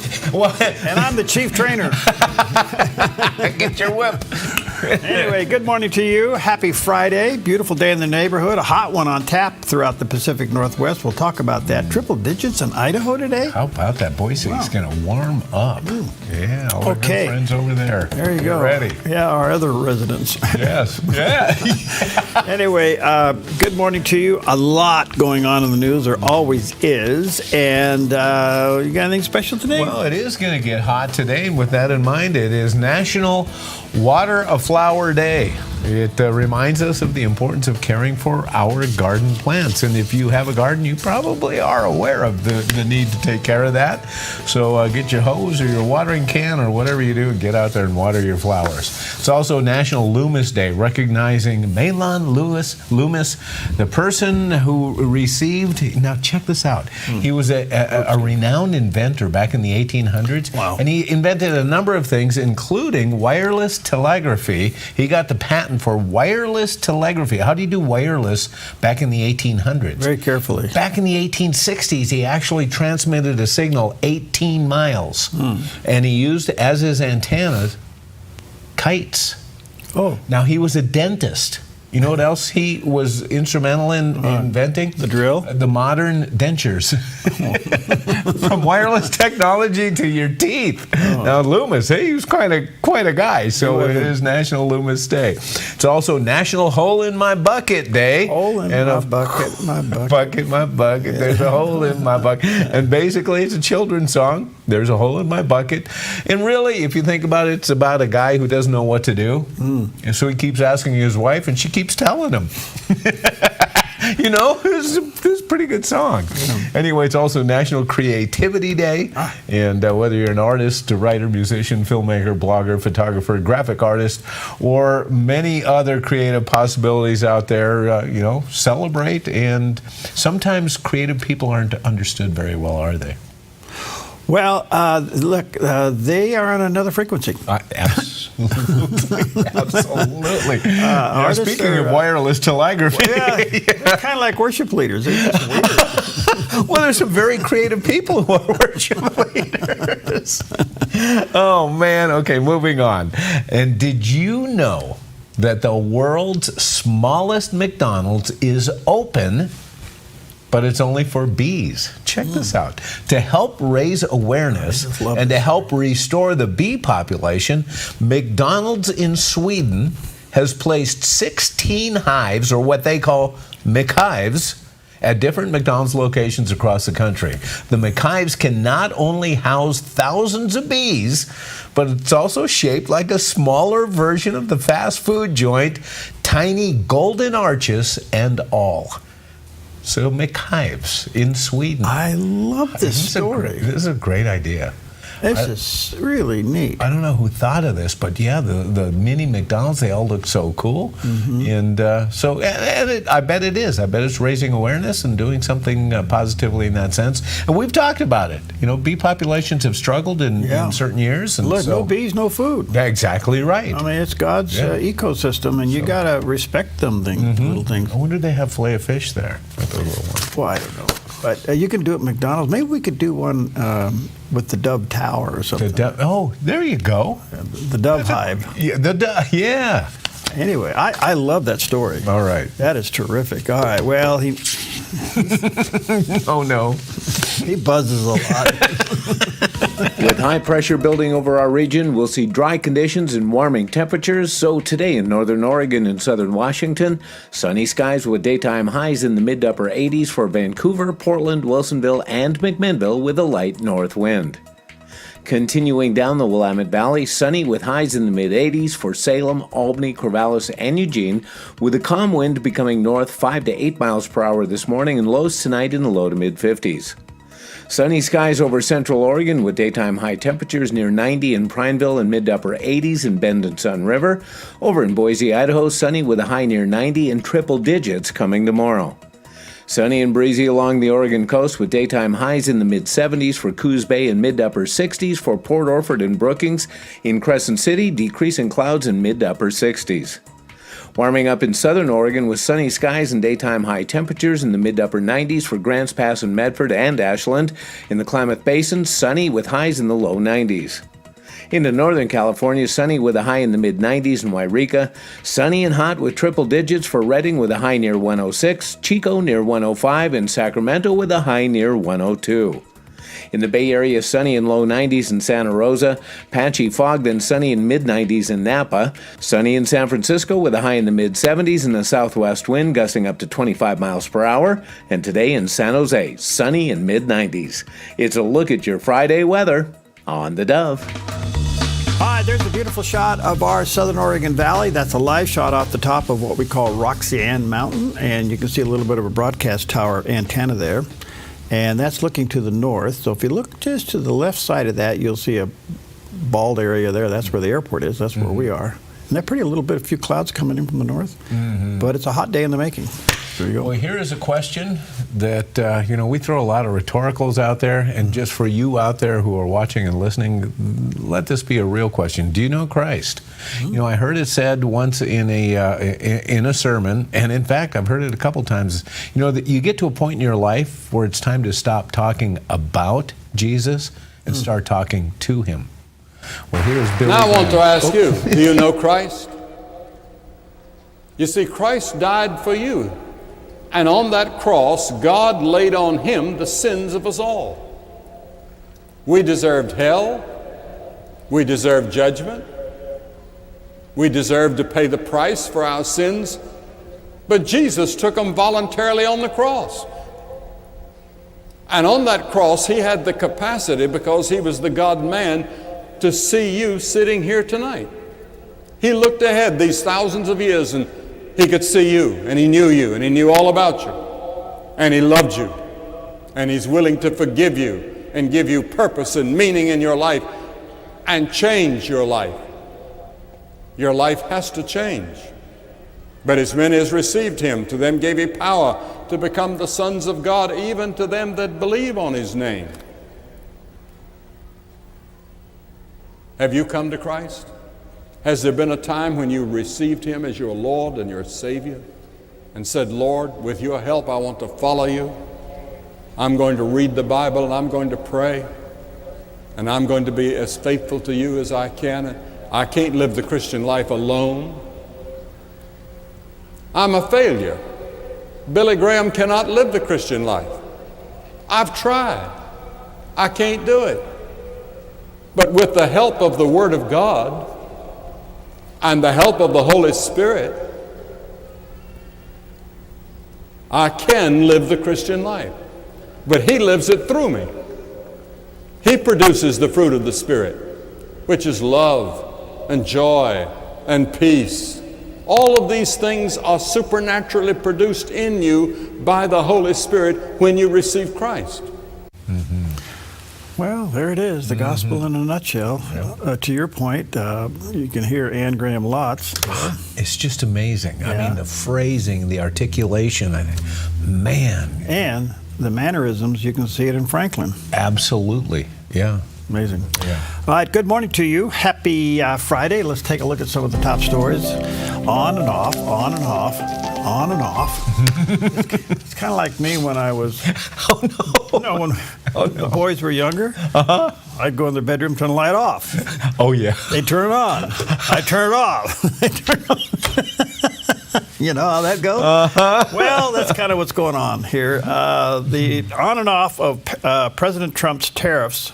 We've had these district courts go out there and really throw all these injunctions as roadblocks. Mm-hmm. Well, yesterday, the appeals court stayed the ruling of the U.S. Court of International Trade that has blocked President Trump's what he's called the Liberation Day tariffs. So the U.S. Court of International Tariff issued an injunction on Wednesday ruling that the president's Liberation Day tariffs are illegal. But the White House filed a motion to stay the ruling, and guess what? The court stepped in yesterday and said, no, he can continue on. So the appeals court overruled the district court. Now, this is a legitimate ambiguity that has come to the surface, and the question is, will the Supreme Court and Congress both get involved with this? And what it is, basically, is the ambiguity is that the district courts can make decisions outside of their district, and that's what they're doing by throwing all this stuff at the president. Right. So does the term district mean anything? Apparently not. So they got to redefine this, and that comes from the definition, the authority and the jurisdiction of the court is issued by Congress. Individual cases, the legality of the individual case is heard by the Supreme Court. But will the Supreme Court step in? Well, right now you got the appellate court stepping in, which is kind of cool. Yeah. Now, speaking of the Supreme Court, they stepped in pretty big yesterday, and they're limiting the authority of judges to block infrastructure projects due to environmental concerns. How many people have tried to build something and got stopped because of environmental concerns? How many projects have been delayed because of the spotted frog? Or stuff like that. Anyway, finally, the vote, listen to this, folks, the vote was 8-0. Now, I don't know who abstained, but 8-0, and saying, no, you can't do this. You can't stop progress because of environmental concerns. So I'm telling you, this is a big deal. Yeah. Yes. So we'll see how this filters down through the other Let me courts. ask you, there's so much legal maneuvering going on between this administration and various courts and groups who are trying to block the agenda of the Trump administration. What kind of a legal team and how big is it that Donald Trump has at his disposal? They're on many different fronts. Yes, I think that's a great question. And I think, just my personal observation, take away all the politics and put him back into his business development business. Yeah. Okay. And so he's had lawyers on his side for years. He knows how the game is played. Okay. Read The Art of the Deal. Okay. If he's sued, he countersues within hours. Yeah. I mean, it's just boom, boom, boom. So he's been in and out of court so much for pushing projects forward. He understands. And when he came into politics, that never left him. And he has a band of lawyers that has been protected him all the way through all the stuff that's going on. Yeah. I think he has better legal advice than judges know what they're doing. That's a good point. And so once he gets hit, boom, they respond. They get hit, boom, they get the response. And so it's not days and weeks. It's within hours. Yeah. And throughout the history of the United States, there's been kind of a give and take between the branches of government because we have this system of checks and balances. Right. And sometimes one branch, it looks like, is getting a little too powerful. And oftentimes that's the executive. Yeah. But we're seeing, I think, the judiciary coming up, and is this a classic battle to bring back into balance checks and balances in the government? That's a great question, and the checks and balances or the separation of powers. Yeah. Okay. Here's the problem. Do we really want the Supreme Court to be this arbiter, the final arbiter of everything? And the answer is no. Yeah. You want the Supreme Court to be the final arbiter on cases as it relates to the Constitution of the United States. Period. Yes. All the other stuff they shouldn't be involved in. Yes. Otherwise, the integrity of the judiciary falls apart. And that's what we see here. It's been polluted by the left. Totally. Yeah. All right, one other story, and that is, as you know, Elon Musk gave his notice that he's leaving. Today, I think, is his last day. And so he'll be leaving Doge, and there's a lot of reasons for that. He announced going in this would only be 6 months. And there's a lot of reasons, because going from a volunteer employee, sooner or later, he has to sign the papers to become an employee, and he doesn't want to do that for all the obvious reasons, because all of his finances would be scrutinized. And besides that, could Elon Musk be an employee of anyone or anything? Come on. No. Yeah. Anyway, he's a very interesting guy, very controversial, but the success of Doge just showed that there was fat and fraud, and it underscored what everybody believes, and that is the government was full of fat and fraud. Yeah. And corruption, quite frankly, and money laundering, and all the other terms you want to put on this. So it's cost him dearly. He has threats on his life constantly, but this was scheduled to end, and it's ending. There is one little rift between him and the president, but I think they are still buds and they have high regard for each other, is that Elon Musk, was not for the big, beautiful bill, because at the end of the day it added to the deficit. President Trump's response to that, you have to go forward in order to come back. In other words, you have to increase it to decrease it. Economics, all this other stuff. But anyway, so what happens? The big thing, what happens to Doge? It's gone away? No. Okay. Doge is going to be spread among all the agency leaders and his various secretaries of his departments. So when they come to a cabinet meeting, Mr. President, we cut $6 billion out today. Oh, by the way, we're over here. We're taking care of this problem too. So what Doge has done is showed every department agency head and secretary head of their department that there's fat and fraud in there. Get in there and clean it up. And now it's your responsibility. And I think that's where. And so instead of everybody going after one person, he spread it out among all these other people. So it's kind of interesting move. Yeah, I think so. Besides, Elon's got to get back to running his businesses. Yeah. How are his businesses doing? Well, the one that took the hit the most is Tesla. I think so. And but we're not seeing the destruction stories anymore, are we? That's just flat illegal stuff. You know, it's interesting. Have you seen anything online of the new Teslas coming out? Oh, gosh. I saw a story that they were, but have you seen pictures and stuff? Oh, he's got models to come. Oh, yeah? The future Tesla motorhome. No way. Yes, it is. Really? It looks like a space machine. Oh, I'm interested. He's got cars that look a little bit sportier. Wow. Wow. Can that Tesla, the RV, the motorhome, can I get that with a diesel? Yeah, it's going to be hybrid diesel with electric. Come on, man. I don't know. I don't even know where you take this thing, and I don't know what the battery life would be in it. You drive it as far as you can, and then you camp. But they got a bunch of prototypes out there, you know. And the cars, the new cars, what's the other one? I think the truck is the ugliest thing that ever hit. Yeah, and you're not alone. A lot of people agree with that. That is the dumbest thing I ever seen in my life. Yeah. Why even call it a truck? They ought to call it something else. Yeah. Well, you know, they called an El Camino a truck, didn't they? No, it's called an El Camino. I don't think it ever met the truck category. Yeah, you're right. But this Cybertruck thing, gosh, isn't that ugly? Oh, yeah, it's different, yeah. Have you seen them around town? Oh, yes. You know why guys are buying them? The guys are buying them because then they put their business on the side and everybody looks at it. It becomes a great billboard sign. You know, that's true, yeah. So they're a traveling billboard sign. Otherwise, they're ugly. But there's 4 or 5 new models coming out that really are nice looking. The sporty ones, smaller cars, bigger cars. I find it interesting. He hasn't come out with a convertible yet. A Cabaret or anything like that. Oh, wow. Does anybody make convertibles anymore? Yes. I was seeing an ad for Mercedes is coming out with a new one. Really? Beautiful. Yeah. Wow. Cost a gazillion dollars, you know. Yeah. And well, I suppose it's safe to not have a roof over your head, isn't it? Yeah, you know, I don't know. Anyway, but some of the other things that are on the drawing board are pretty cool. Okay. All right, well, I don't know. You talk about electric charges. We'll share one with you when we come back. Well, I think your day's about to get better. What if I were the one to tell you that the work's already been done? Finding that next great series to binge watch is fun, but your neck, shoulders, and body don't count that as me time.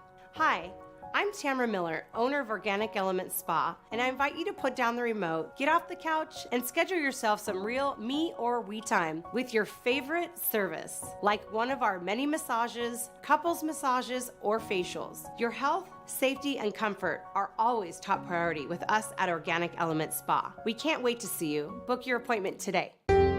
Come fall in love with Northridge Senior Living, where contemporary sunlit interiors meet old world elegance. Walk through our lovely hallways and enjoy the fun staff-led activities.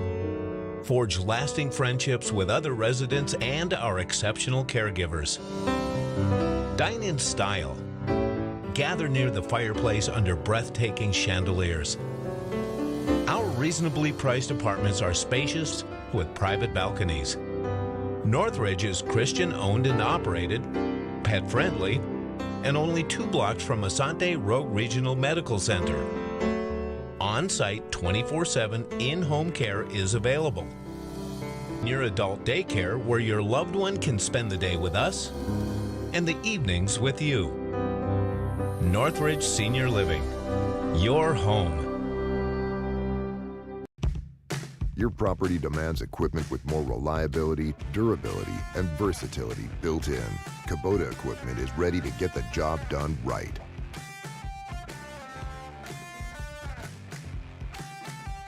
Tackling the tough issues facing America and our nation's freedom. That's Sekolo on the Dove TV. A bold half hour taking you inside the battle of constitutional and political freedom. Be in the know with Sekolo on the Dove TV. Hi, good morning to you. Happy Friday. And of course, the Oregon legislature is in session. It should be winding down here in the next week or so. Sometimes they can go into July, but hopefully they sine die here sometime pretty soon. That's where they open. Have you ever been to the Oregon Capitol? I've been by it. I've never been in it. You got to go in there. Yeah. And then there's a house on the west side and the Senate's on the east side. Okay. And it's designed so they can open up the chamber doors. Oh. And the Senate president can wave to the Speaker of the House. Oh. It's a long way to say, we're out of here. We don't have a full-time legislature, but they have tuned it in. They do have this interim session they do now, the short session they have, so we are in session. Well, anyway, the old saying is, when the legislature's in session, hold on to your wallet. Yeah, which brings up the question, if we had a full-time legislature, could we afford it? No. I think the only thing that saves Oregon from going completely crazy is we have a balanced budget. Yeah. You look down in California, well, look at the mess they're in, you know.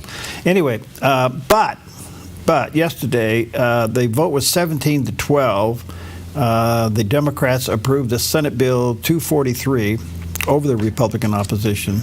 The bill would ban rapid-fire devices like bump stocks. It would also give local government the authority to prohibit people with concealed handgun licenses and permits from carrying a gun into buildings where public meetings occur. Now, I guess on the surface that sounds all well and good, but is this the nibbling away of our Second Amendment? You know? Yeah. I thought that's what metal detectors were for. Well, I was going to ask about metal detectors. Yeah. Yeah. So I don't know. Anyway, the interesting thing about all this, gun sales are through the roof. Yeah. Especially handgun sales. Yeah. And when you look at women buying handguns is through the roof. And concealed weapon applications are through the roof, you know. So it's an interesting time in which we live. All right, let's take a look at Wall Street for this Friday. Thank you, Preston. He has Smart Lawn. If you're smart, you'll call him because he'll take away your lawnmower. He sells used lawnmowers on the side. Anyway, the Dow's down 1.89 points. Okay, the Nasdaq's off 113, and the S&P 500 down 17.5 points. End of the week, it could be it didn't like all those court rulings. Gold's down 33.06. Silver's hanging in there at 33. And look at this. Crude oil's down $1, $63.91 a barrel. Wow, somebody's making money because it's not showing up at the pump. Okay, should we go down that road? No, it's Friday. no, we keep looking. Pam and I have been talking about this a lot lately. We go by and we look and say, I do too. Look, yeah. I watch numbers. I'm hooked. Yeah, me too. And it's a topic of conversation for us as we're driving down the road. It's like, what's happening? I don't get it. But anyway, talking about another thing when we scratch our head and say, what's happening? Who was in charge of the auto pen in the Biden administration? Well, now that is a $64,000 question. Oh, my goodness. I think there are a lot of people asking this question, and on Newsmax's Wake Up America, House Oversight Committee Chair James Comer talks about what he's doing to find out who authorized the use of Biden's auto pen. Well, we're starting at the bottom, and these employees that we're bringing in, the 4 employees, are the ones that we believe actually operated the auto pen. We're starting with them. We're going to find out who gave them the authority to stick executive orders and pardons in the auto pen and press the power button and sign Joe Biden's signature. We believe this will lead to the higher up people, the Claims and the others that have been mentioned as people who are actually running the country while Joe Biden was in his mental decline. So we're going to try to get the truth to the American people. And at the end of the day, this is very important because so much of what was done at the end of the Biden administration was done by executive order using that auto pen. We don't believe that would be valid. And that's important because Donald Trump's in court for a lot of things that he campaigned on, a lot of draining the swamp type issues, and they're being held up because of these executive orders that were authorized perhaps by unnamed bureaucrats and signed with an auto pen. Joe Biden was essentially a mental invalid and was not making the decisions to run the country. We're going to find out on the Oversight Committee, hopefully, who that person or those people were who were making the decisions. And I think that, one reason you study history is to try to not repeat the mistakes of the past. Right. We're going to try to fix this problem to where it never happens again. and hopefully maybe we can kick some of these executive orders out that are giving President Trump so many fits in court right now. Yeah. Okay, here's my question. Let's say they prove that the auto pen was being misused by staffers, and the president didn't know really what was going on, President Biden. Does that invalidate what the auto pen signed? Yeah, because isn't the auto pen at the authority of the President of the United States? But they have to prove that he did not. They have to prove that he was actively involved in signing, approving it. Yeah. They have to prove that he was. Yeah, if he wasn't, no, it's not valid. So how do they prove that one? That's a great question. So, where was he not in the room? Well, yeah, and they couldn't ask him to get an answer on. Speaker Mike Johnson talks about the fact that there had to be a number of these things that Biden wasn't aware of, because one of the executive orders that he signed effectively paused and closed a liquid natural gas facility in Louisiana, Mike Johnson's home state. And he was talking privately, and he recounts his story. He was talking privately with Biden about it. And he said, "Why did you do that?" And he goes, "I didn't do that." He goes, "Yes, you did. It's in my state. It's closed right now." And he goes, "No, I didn't know it." And Johnson said he genuinely was not aware what happened. Okay, if they can go down that road, then the question has to be, let's say they prove some of these things that were auto-pinned, can they be unwound? Great question. So what's the legal precedence of somebody, okay, is it forgery? Oh, boy. Has anybody asked that question? Well, isn't it? Yeah. Yeah. So is it I mean, you're actually forging the president's... High-tech forgery. Absolutely. So you kind of go and go, okay, where is this going to go? Okay, now what's the future of this? Yeah. By the way, here's something else they could look at. From the time President Biden became president to where the auto pen was being used, could they track the decline of his signature? Because did you ever watch him at a table trying to sign something? Yeah. He couldn't do it. Right. Yep. And so, anyway, gosh. We have to get to the bottom of it, as ugly as it is. Yeah. For the sake of our country. Absolutely. I don't know. So this brings into the question, should we start teaching cursive again in schools? Because did you know X is a signature? It is? How do you qualify to get that? If you sign with an X down for your ballot. Yeah. Oh, no way. Yes. Oh, there's something really wrong about that. Yeah. I didn't know that. Yeah. X. I mean, your signature is your signature, and if your signature is X, it's X. Right, but should they, back to your first question, yeah, they should be teaching cursive. Absolutely. Let's see, P. Oh, good, look, I made one. Look at that. And I can read it. Okay, now wait a minute. E. Look, E. Look, E. And besides that, sometimes, signatures can be so hard to read anyway. What's your excuse for doing an X? I don't know. Man. Okay. Anyway, how did doctors ever get through medical school? We'll be right back.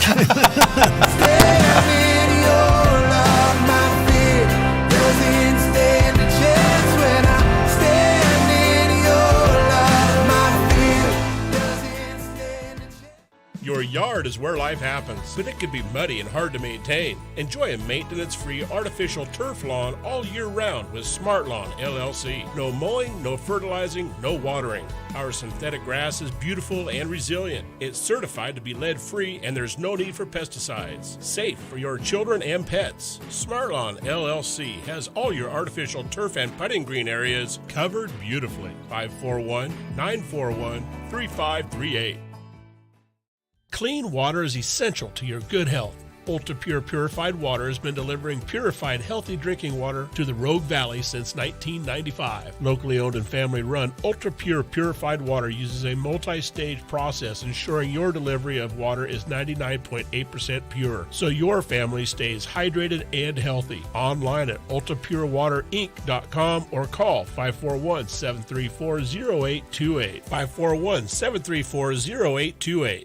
In the heart of the Rogue Valley, RVTD connects us all, not just through miles traveled, but also through time.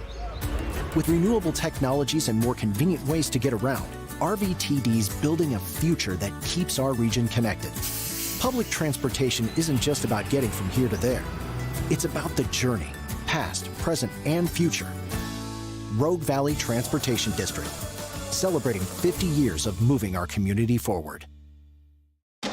This week on The John Ankerberg Show, imagine never knowing the gift of love, joy, peace, and hope found in God's Word. For many, that's reality. They long to read it, but can't. For example, over the years, we've been working with Bible translators, but when they get done with the translation, the majority of the people can't read it. They're non-literate. So how can we help them? Join me for The John Ankerberg Show weekdays at 4 o'clock right here on the Dove TV. It'll be encouraging and informative. Okay, welcome back. Happy Friday. Friday, going to a beautiful weekend. You know, can you believe this is the end of May? No. Oh, by the way, I just want to let people know, if you haven't received the new devotional, which starts June 1, if you didn't get yours in the mail, please let us know, okay? We send out thousands of these every quarter all over the place. Worldwide, we send out millions. Gee. Today, 11.5 million people read this in China. Wow. Not the published one, the electronic one. And we know that the analytics show that they have shared it with 2.5 people. So that's over 33,000 people. Oh my goodness. Read it in China this morning. Wow. We're all over the world with this, and I sit on the international board of this. But here at the Dove, we customize these for ministries all over the world. But the Dove copy, if you don't have a copy of this, would you let us know? No obligation. We feel that part of our mission is to be in your eyes with television, your ears with radio, and digital and all that, and in your hands with the Word of God. And the author of this is, he's in heaven now, but, and we have unpublished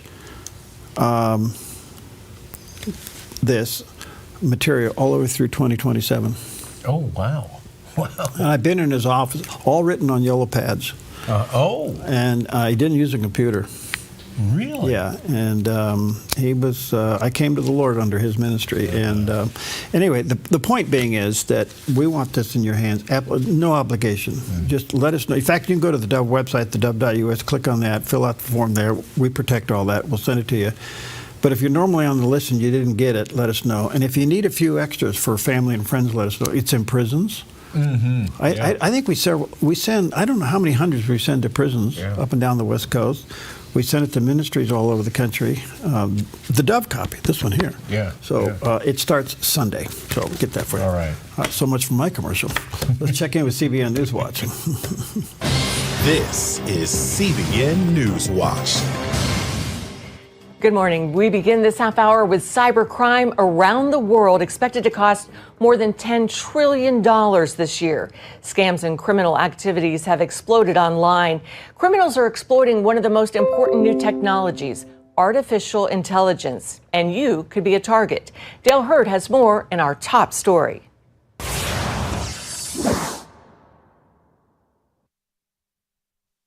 More and more people are getting scammed online. Recently, my grandpa just got scammed out of his whole life savings. Just last week, I spoke to somebody who invested, really got scammed. My wife got victimized in an internet fraud. AI-enabled crimes are up 456% since last year. Email phishing attacks, identity theft, ransomware attacks, financial scams, and deepfake child pornography are all becoming more sophisticated and prevalent. Artificial intelligence has become the tool of choice for online criminals because it is erasing the line between the real and the fake. Google's newly announced video generator is about to flood the internet with AI-created clips that have the look of expensive films. None of us is real. We're here because someone decided to write a prompt. We all hate him for it.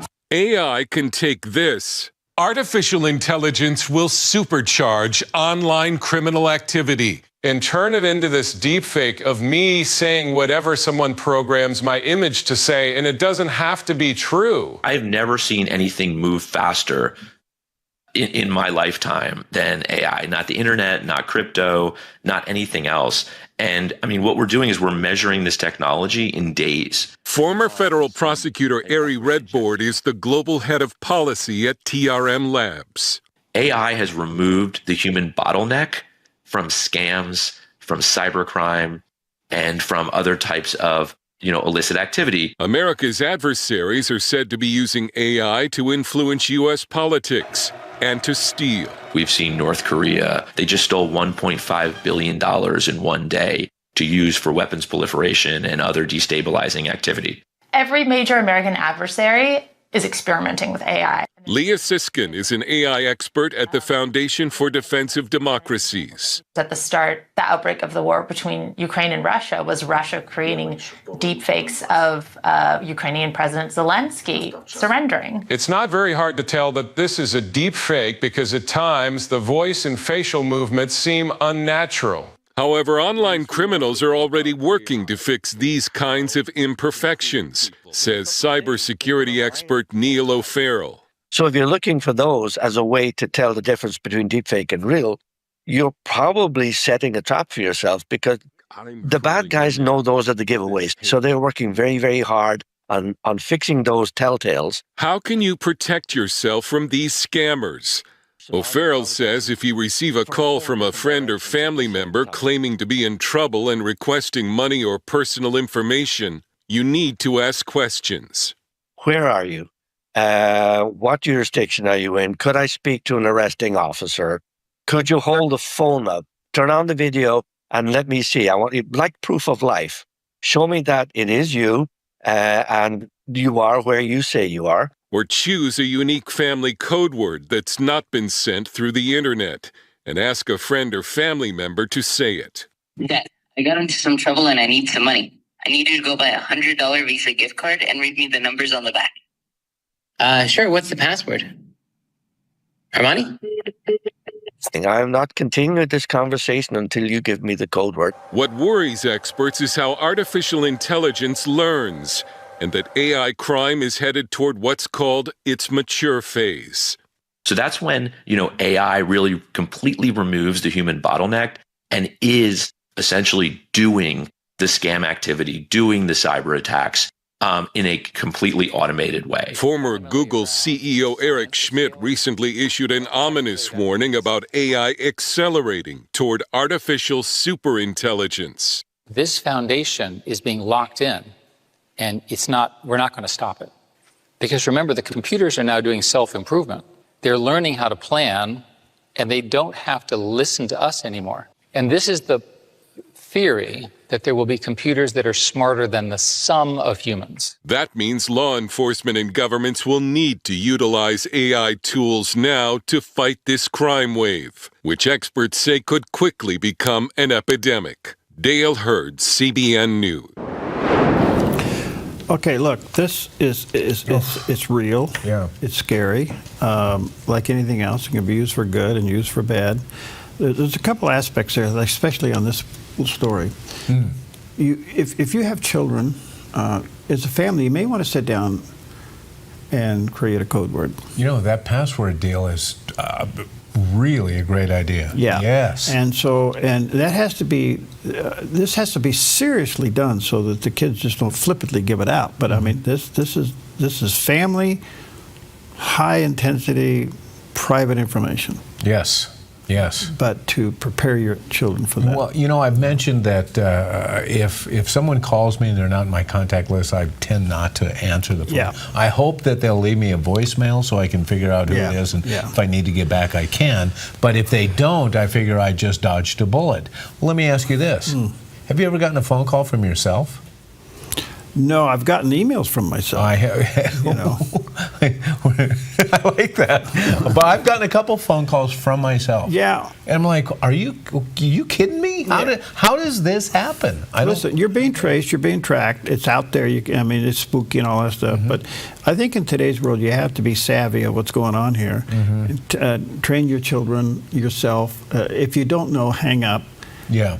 The government will never contact you that way. Yeah. And so I would say just hang up if you don't know. And you know what? Especially for grandparents, get a code word. Get a code word that grandma and grandpa know, because we want to help our grandkids so much we'll bend over backwards. And boy, you trigger that and look out. You say, how do you know that? All you got to do is Google somebody's name. Yeah. And the whole family tree comes up. Yeah, well, that's true. So if they see that you have grandma over here and she's 78, 80 years old, and you're over here and you're 19 or 20, I'm going to get a hold of grandma. Right, and now you can go on to the grandkids' Facebook page, and if there's a video on there of them saying something, now they got the voice. Yeah. Now they can AI it and give you a call. Sounds just like your kid. So be careful here, folks. And here's another thing I have to say this again. I'm not even sure if I'm saying it right. Okay. This is kind of like the final human attempt to pull you away from God. Yeah. Because this will give you the impression that man has now become smarter than God. That this somehow will, if you don't need God for the answer of things, you can just AI it. Yeah. Okay? Yeah. AI will not bring peace to your soul. AI will not bring peace to your heart. AI will not satisfy the yearning inside that you need for human connection and transcendent connection with the creator of all things. So be careful that it doesn't replace God in your life and makes you a lazy person. Yeah. Yeah. That's my sermon, and I'm sticking to it. Speaking of lazy, this guy's anything but. With high pressure building over our region, we'll see dry conditions and warming temperatures. So today in northern Oregon and southern Washington, sunny skies with daytime highs in the mid to upper 80s for Vancouver, Portland, Wilsonville, and McMinnville with a light north wind. Continuing down the Willamette Valley, sunny with highs in the mid-80s for Salem, Albany, Corvallis, and Eugene, with a calm wind becoming north 5 to 8 miles per hour this morning and lows tonight in the low to mid-50s. Sunny skies over central Oregon with daytime high temperatures near 90 in Prineville and mid to upper 80s in Bend and Sun River. Over in Boise, Idaho, sunny with a high near 90 and triple digits coming tomorrow. Sunny and breezy along the Oregon coast with daytime highs in the mid-70s for Coos Bay and mid to upper 60s for Port Orford and Brookings. In Crescent City, decreasing clouds in mid to upper 60s. Warming up in southern Oregon with sunny skies and daytime high temperatures in the mid to upper 90s for Grants Pass and Medford and Ashland. In the Klamath Basin, sunny with highs in the low 90s. Into northern California, sunny with a high in the mid-90s in Wairika. Sunny and hot with triple digits for Redding with a high near 106, Chico near 105, and Sacramento with a high near 102. In the Bay Area, sunny in low 90s in Santa Rosa, patchy fog, then sunny in mid-90s in Napa, sunny in San Francisco with a high in the mid-70s and a southwest wind gusting up to 25 miles per hour, and today in San Jose, sunny in mid-90s. It's a look at your Friday weather on the Dove. All right, and there's Friday live shot of the beautiful Rogue Valley. By the way, there's a lot of brown out there. There is, and it's going to continue. Yeah, so be careful out there. All right, well, if you have not visited it, I would highly recommend it. And it was on this day in history that the Lincoln Memorial was dedicated.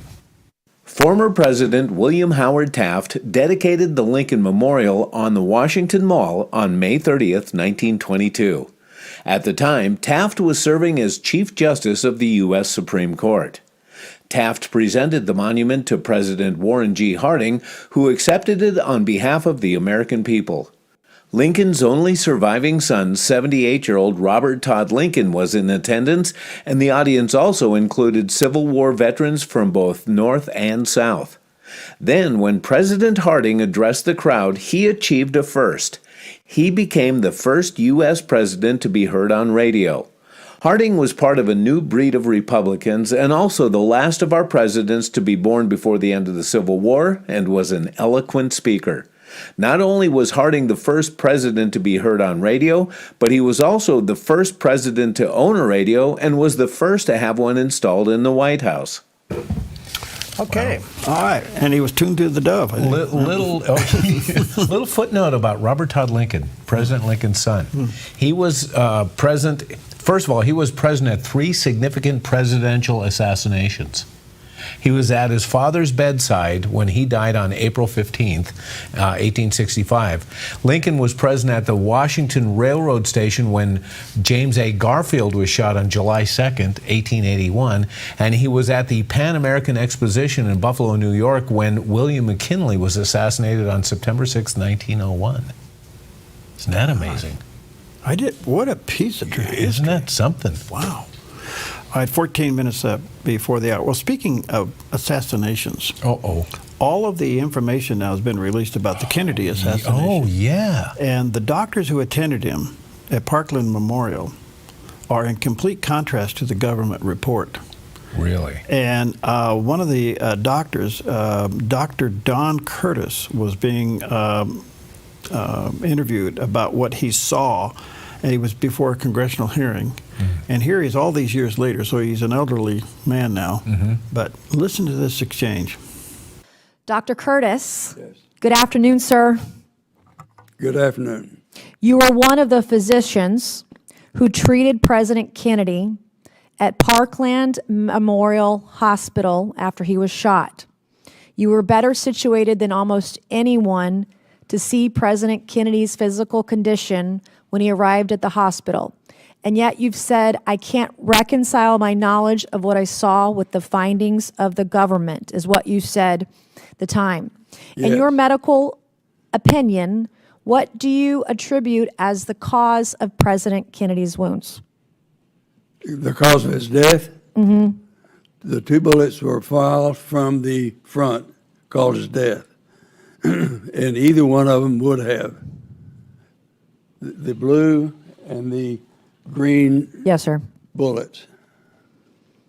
And in your medical, in your opinion, how does this differ from the findings of the government as to the cause of the wounds to the president? How did this differ? Could you say that again? I'm sorry. How are your findings that you saw of his condition when he died, how are your findings different from the government?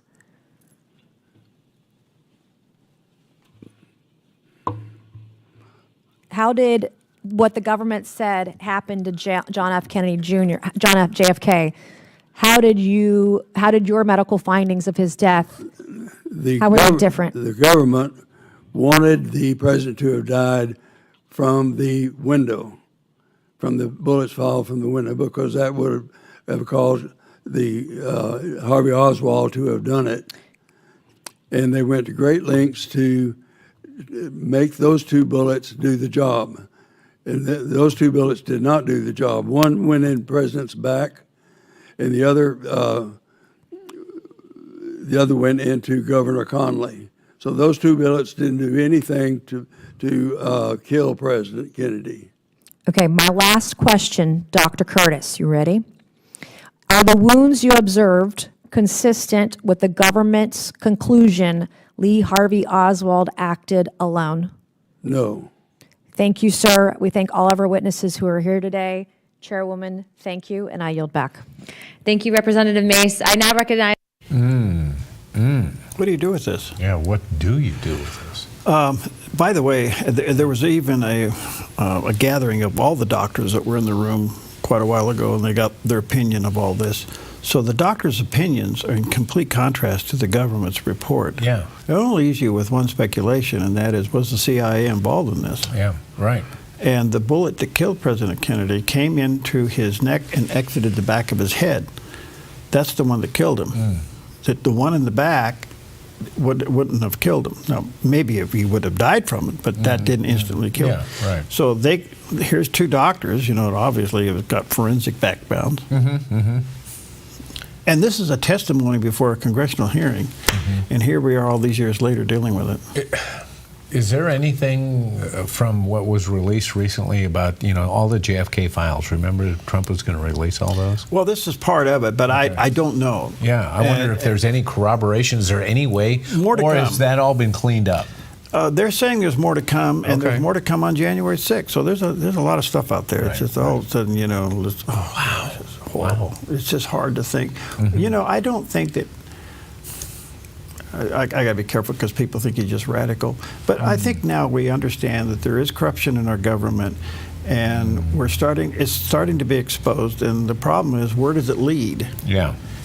It's got a lot of people nervous. Yeah. Yes. It leads us to breakfast burritos. We'll be right back.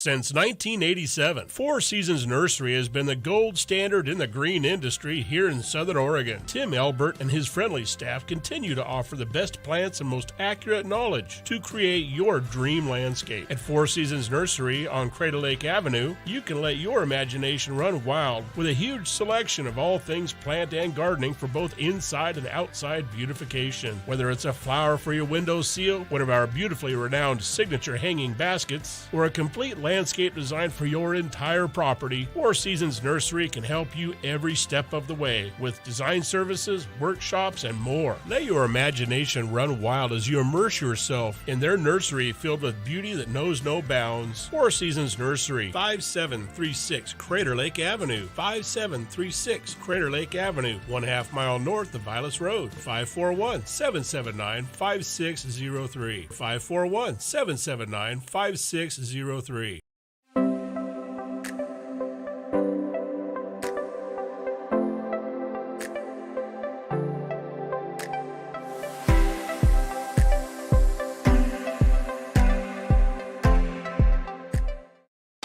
This week on The John Ankerberg Show, imagine never knowing the gift of love, joy, peace, and hope found in God's Word. For many, that's reality. They long to read it, but can't. For example, over the years, we've been working with Bible translators, but when they get done with the translation, the majority of the people can't read it. They're non-literate. So how can we help them? Join me for The John Ankerberg Show weekdays at 4 o'clock right here on the Dove TV. It'll be encouraging and informative. Welcome back. I had the most interesting gentleman on the other day. His name is Dr. Josh McConkey. He is a colonel in the Air Force. He's been in Afghanistan. He's been in Iraq. He has been a flight surgeon. He's been all over the place. And he's going to run for lieutenant governor there in Virginia. Oh. Interesting guy. Amazing background. I so enjoyed talking to him. But I did ask him, with all the other things going on, he's such a hawk and so many things. I said, what's your take on COVID? Here's what he had to say. COVID, if you put it in the most simplest terms, almost sucked your will to live. As a physician, seeing just you saw the changes and the bad policy decisions made by, the certain governments, depending which state you were in, that had no scientific basis whatsoever, from the 6 feet of distancing to the paper masks to, just the death and a lot of destruction. I saw a lot of families torn apart. And then when you saw people, what was really disturbing for me as a physician is when you see people on their deathbed and all they want to have there with them is their family or their pastor or those priests, just those very basic, fundamental things that I think every human being has a right to, they were denied. And so people were literally just dying completely by themselves without any family. And that was really hard to watch as a physician. It was very strange times, and I hope it's something that we never return to. Yeah, and I'm going to have him back, his take on the vaccine. Mm-hmm. And he has a take on vaccines, plural, but he also has a take on the vaccine, singular, as it was related to COVID, which was never fully vetted. It was always in the experimental category. Mm-hmm. So anyway, pretty fascinating. By the way, you can go to theDove.us and watch that whole interview. It's fascinating. Wouldn't you love to know the statistics, the numbers out now about people who have continued with their shots as compared to initially when this was forced on us? There are some residual issues that are serious. Yeah. So we'll talk to them about that. Hey, listen, I want to kind of interrupt things here just for a moment. We believe in internships. Yep. We've had him here at the Dove. And our current intern for the last year or so has been Logan Root. He's going to graduate tonight. Yes. He's graduating tonight. So, Logan, we're proud of you, buddy. He actually gets up early in the morning to come in here.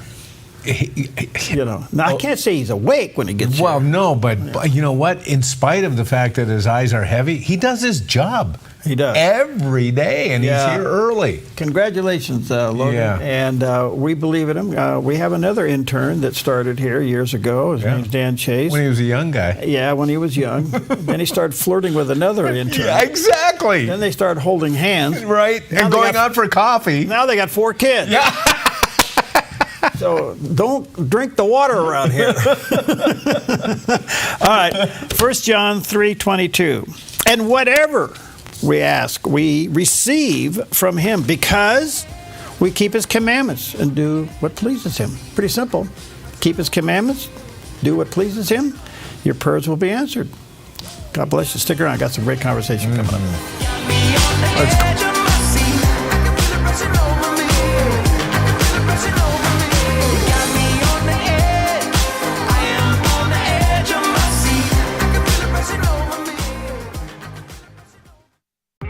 Looking for the perfect RV adventure? Team Toner's got you covered from homes to homes on wheels. Discover unbeatable deals only at American RV in Southern Oregon.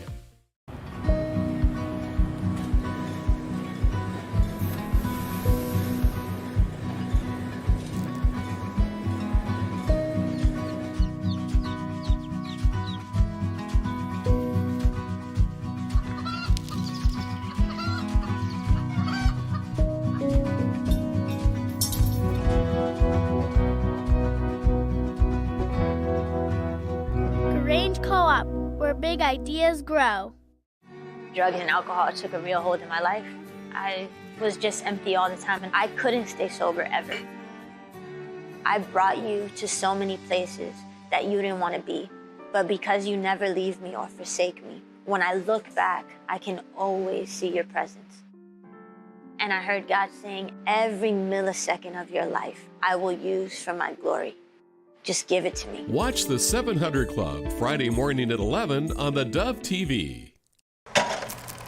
I'm looking forward to that day when I'll see Christ face to face. Would you like that hope, and would you like that peace, and would you like that joy? Would you like to know that all your sins are forgiven? Would you like to know that you're going to heaven? You can tonight. On the authority of God's word, I can promise it to you tonight. You don't get eternal life when you die. You get it right here and now. Billy Graham Classics, Friday and Saturday on the Dove TV. A ministry moment on the Dove. He's giving them a word of encouragement. He wants to give them a word of help. He says, come to me, all ye who are heavy laden and you're borne down and you feel the weight of life itself. And he says, I will give you rest. Here's Jesus, the living Son of God, the sovereign God of this universe, now seated at the Father's right hand. And he says, all power has been given to me in heaven and earth. So we know that whatever burden you and I carry, he is able to deal with it. Because the Bible's asked a couple of times, is there anything too hard for God?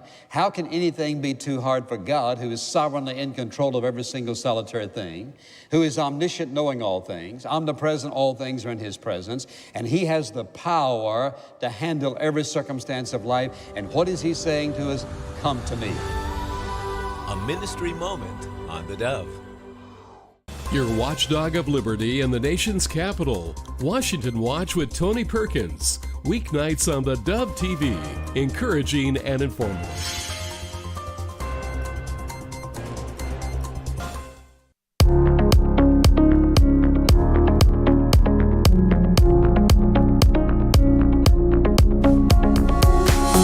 Welcome to Focus Today. I'm your host, Perry Atkinson. And of course, there's a lot going on in the Middle East, and we want to stay on top of that. And I am so honored to have back with us today Jonathan Tobin. He is the editor-in-chief of the Jewish News Syndicate.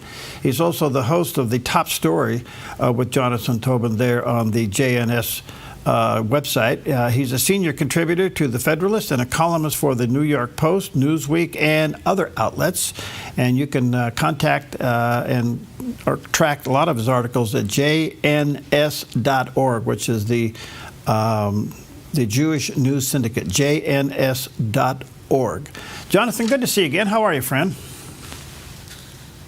Oh, we don't have any audio on you. Do we have audio on them there, guys? Talk to me again. Great to be with you. Oh, there you are. Okay. Thank you for your time. Good to see you, sir.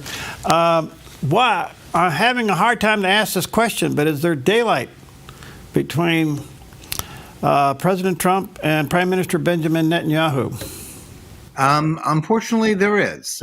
That's a phrase that we learned during the Obama administration, when President Obama really set it as his goal to create more daylight between the United States and Israel. That wasn't the case in the first Trump administration. And I don't believe that's necessarily what President Trump wants as a goal the way Obama did. But the fact is there is daylight. And there's daylight between the United States and Israel on Iran, principally, and perhaps also about the conflict with Hamas. And that is of great concern to friends of Israel. And I think for those who care about the security of the United States in general as well. Okay, so where do we go with this? I would say, let's start with Iran first. President Trump wants to negotiate. Prime Minister Benjamin Netanyahu is being motivated by what is clearly a line in the sand of them developing nuclear weapons. Where do we go here? Well, let me start out by saying that we shouldn't exaggerate the differences between the two countries. The Obama example is pertinent here. Obama, and to some extent Biden as well, their goal was not just, a bad deal. They wanted a rapprochement with Iran. They wanted, as Obama said, Iran to get right with the world. They wanted to transfer America's interests in the region from one of closeness with allies like Israel and to some extent Saudi Arabia as well, to that of Iran, an Islamist country that is at war with the West and the United States, because it considers Israel the little Satan, America the great Satan. But what President Trump is intent on doing is getting a negotiated deal with Iran over its nuclear program. Now, in theory, I think that's reasonable. You should always try diplomacy before force is resorted to. But the problem is, A, we've tried as a nation diplomacy with Iran many times. They are never really interested in an agreement that will satisfy both sides. They're only interested in getting a nuclear weapon and in getting over on the West and taking advantage of us. They've shown that time and again, as with Obama's terrible, weak nuclear deal that actually guaranteed that they would get a bomb, not preventing it. So Trump has sat his Middle East envoy, Steve Witkoff, who has, I think he's compromised by his dealings with Qatar.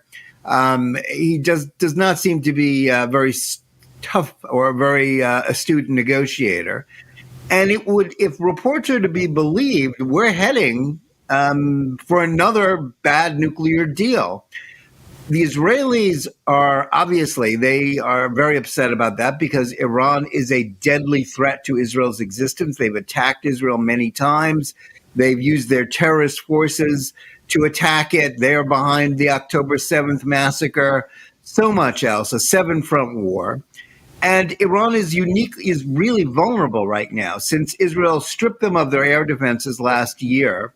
Now is the time, if anybody's going to attack them, now's the time to do it before the Russians replace those air defense systems.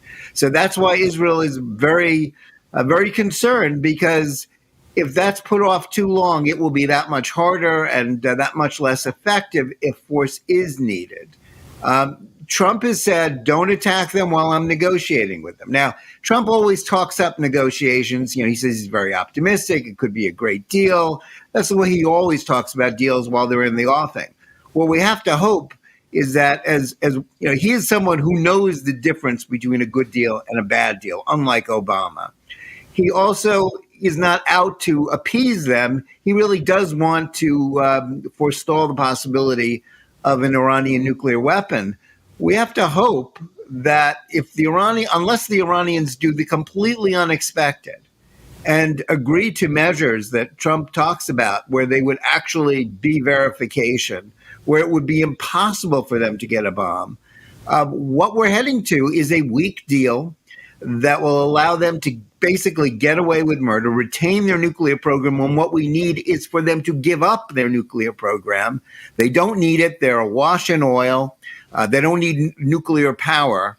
What the West and Israel and the United States needs is a denuclearized Iran. And frankly, I'm not sure that the current negotiations that the United States is having with them is heading towards that.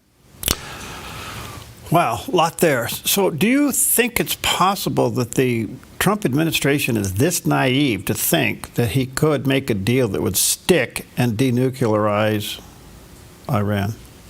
I hope not. There are people within this administration, and many of them are good people, who are, I think, understandably, and listen, all Americans are against more wars. We don't want to have to get involved in more adventures in the Middle East. But there are people in this administration that seem to be a bit soft on Iran, which is, as I said, a deadly threat to the West as well as to Israel. I think we have to hope that President Trump's good sense will prevail, unless the miraculous happens and the Iranians really do want to rejoin the world. I don't believe that's possible. I know Prime Minister Netanyahu doesn't believe that's possible. We'll see whether President Trump, he's a tough cookie. He's not a naive person. He understands the world, but he does want to be a peacemaker. He hates wars. He doesn't want to be involved in military adventures if he can possibly avoid it. He's going to be given the chance to see if he can do that with Iran. I just don't think there's any really rational reason to think that that's a likely outcome. And I'm hoping and praying that President Trump will not fall prey to the Iranians the way Obama did, the way Biden did, and that he will eventually come to the conclusion that there's no dealing with them, that it's impossible. So, Jonathan, do you think it's possible that the current administration is using the potential of the art of the deal to show the world that he tried diplomatically? Well, all along he has said they cannot have a nuclear weapon. So part of this deal making is to win, I guess, world acceptance that he tried everything and it failed, therefore. I would hope that would be the case, and I think you can make a fairly good argument. But, there's only one person. This is not like the Biden administration where it was being run by a committee of, God knows who. In this administration, there are a lot of people that talk, but only one person decides, and that's President Donald J. Trump. I think he's earned the trust of the pro-Israel community and the American people when it comes to these things. But we also have to have our eyes open. He's not infallible. Yeah. And we have to hope that what he's doing will lead to what you just said, but that's, while he's involved in diplomatic negotiations, he's all in on them. And we have to hope that the momentum of the diplomatic process, which, under Obama and Biden, it was diplomacy for its own sake. That's not what Trump believes in. But I'm not so sure about Steve Witkoff. I'm not so sure. I certainly don't believe that the Iranians want a good outcome here. So we just have to hope and pray that President Trump uses his good sense and that when the Iranians prove to him who they are, as inevitably they will, he will come to the right conclusion. I can't help but think that this administration would understand and trust the Israel intelligence to be far more accurate than anybody else on the face of the earth of what's going on in Iran, and understand the line in the sand is right smack in front of their nose. Yeah, the Israelis are very much on top of what's going on in Iran. They proved it time and again with their sort of amazing covert operations there, which have sort of handicapped the Iranian effort, but not stopped it entirely. I think President Trump knows that. But if in the scenario that you charted, where he's just trying to convince the world, he's putting on a very good show of it, that he's not listening to the Israelis. There's a lot that's happened in the last few weeks where his first trip to the Middle East, he pointedly did not go to Israel. Vice President Vance didn't subsequently go to Israel when he was nearby. He has publicly warned the Israelis, not to take action against Iran. His quote unquote deal with the Houthis, the terrorists in Yemen that have been attacking international shipping as well as firing missiles at Israel. That wasn't a very good show, and it's worrying a lot of people in Israel, and I think they have reason to be worried. Sure. There's a great reservoir of good feeling for President Trump, and he's earned that.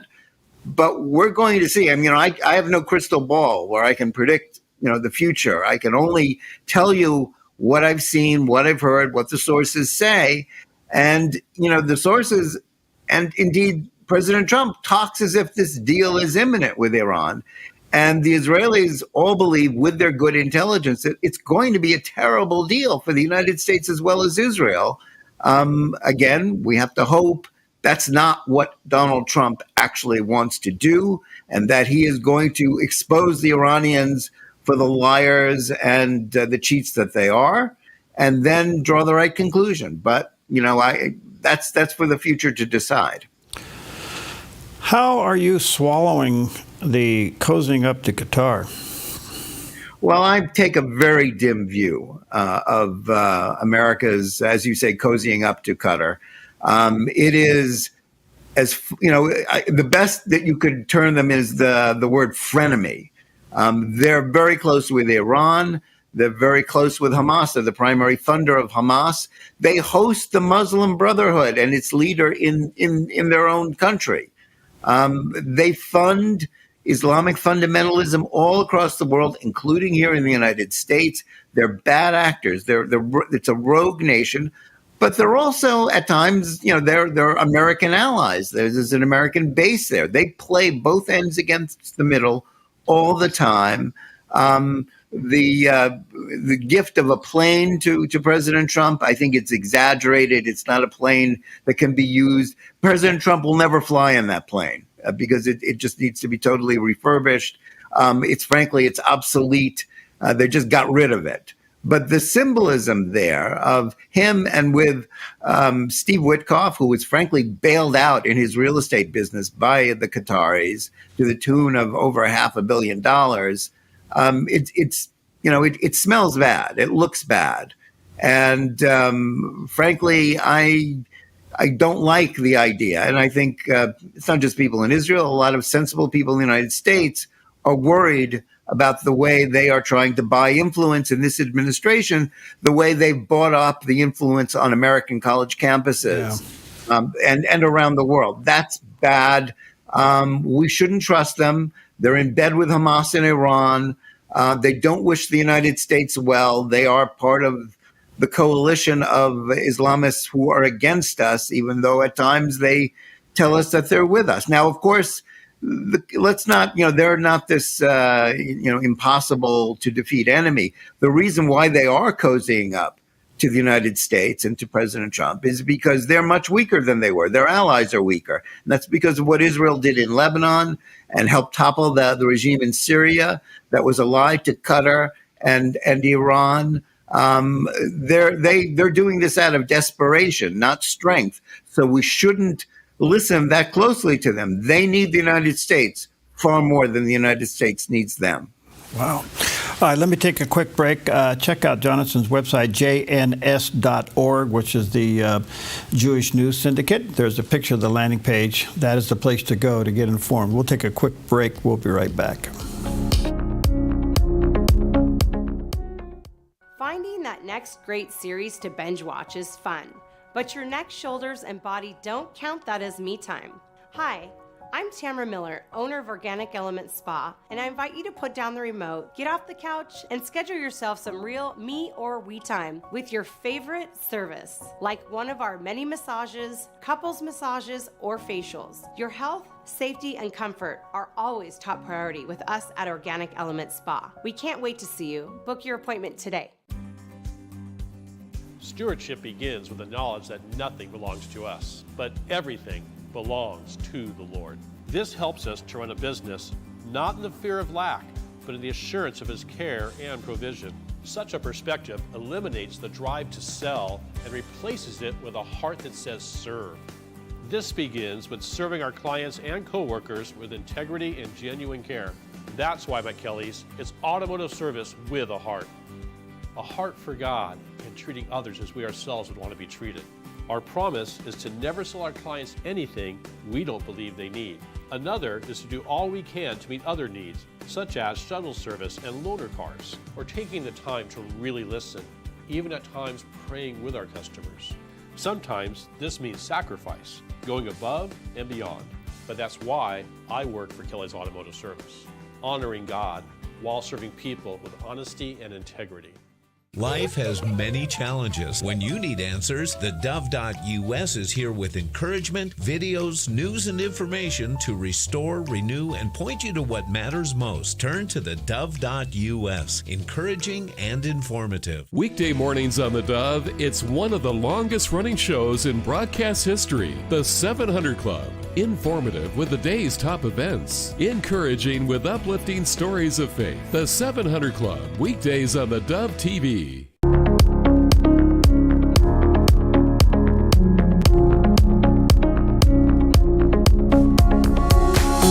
Welcome back, and such an honor to have back with us today Jonathan Tobin. He's the editor-in-chief there at the Jewish News Syndicate. He's the host of The Top Story with Jonathan Tobin there at JNS, senior contributor to The Federalist and columns with the New York Post and Newsweek and other outlets. His website, there's a picture of the landing page, jns.org. So much to ask, John, so little time. Jonathan, excuse me. What's your take of the president's action with Syria? Well, he is assuming that the new regime in Syria, which is led by a former member of Al Qaeda and ISIS, has reformed. That they've truly turned their coat.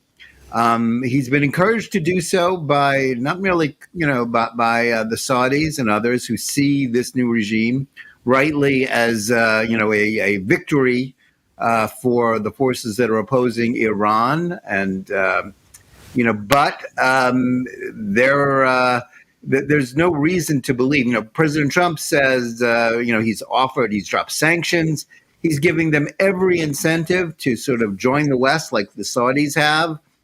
He's invited them to join the Abraham Accords and make peace with Israel. Now, I honestly, I think if you think that this regime of jihadists is going to make peace with Israel, I've got a bridge in Brooklyn to sell you. I don't believe there's a single person in Israel who believes that. Syria is a very belligerent country, and also it's kind of a made-up country. It's a little like Iraq. As we learn to our sorrow as Americans in our involvement there. It's made up of a bunch of regions that were cobbled together by the French a century ago, with the Druze, the Alawites, the various nationalities there. They're all at war with each other. This is an unstable regime. And until the Assads took over in 1970, it was kind of a banana republic without bananas, with a coup practically every other year. I don't know what the Las Vegas odds are on this regime in Damascus being in power a year from now. Yeah. I think I think it's a pretty long shot. Yeah. Sort of like I think the odds are of it being in power, 5 years from now, are about the same as the odds of my favorite team, the New York Jets, of winning the Super Bowl next year, which are not great. So, I don't think that's very likely. Here, President Trump is giving them a chance to join the good guys. their ability to do so, even if they wanted to, is limited. And I'm not sure they really want to. And I think, the Israelis have their guards up with respect to this regime in Syria. Yeah. They're preparing for the worst, not the best. Okay, so the bottom line here with this whole thing going on is back to Iran. And what's so interesting to me is that we've tried radiation with the cancer, we've tried chemo with this cancer. Now it looks like we're trying ice cream. That's an interesting way to look at it. I'm sure the Ayatollahs were thrilled when Trump initiated negotiations with them and having direct talks. I have to say, Biden, for all of his, and his people chasing after the Iranians for those 4 years from 21 to 25, they never talked directly with the Iranians. They used intermediaries because they didn't want to get too compromised by them. So the fact that we are engaged in direct talks with the Iranians, and then, the point of contact is Steve Witkoff, who, again, not an experienced diplomat. That, the fact that he isn't experienced isn't a disqualifier, because most of our experienced diplomats got us the first Iran nuclear deal. But he does not seem to have a very firm grounding on who these people are, who the Qataris are. The truth is, the only way that we can be sure that Iran won't have a nuclear program is for them to get rid of their nuclear program. And frankly, what we are offering to do for them is to strengthen this regime. The main effect of the Iran nuclear deal wasn't just that it eventually guaranteed that they would get a bomb. That's what Obama was giving them. The relaxation of sanctions and the delivery of billions in frozen funds, was an enormous shot in the arm to a regime that is hated by most of the Iranian people, and enabled them to fund their terrorist allies, all their terrorist auxiliaries all across the Middle East, who have been waging this seven-front war against Israel. I would hate to think the United States was going to go down that road again, because we would just get the same results: more war, more bloodshed, more terrorism. Okay, so the bottom line is here, really, Iran has never been more, if I can use the term, vulnerable than it is right now. And Israel knows that. Israel also knows where the line of the sand is. Israel's also been replenished with weaponry from the United States. Israel cannot allow this to continue with any form of nuclear armament in Iran. And to your other point, the citizenry of Iran would love a regime change. Is it possible? Is it possible that Israel says, thank you, President Trump, for being with us, but you're wrong. We got to take care of ourselves? Well, I think that's what Prime Minister Netanyahu is trying to tell President Trump.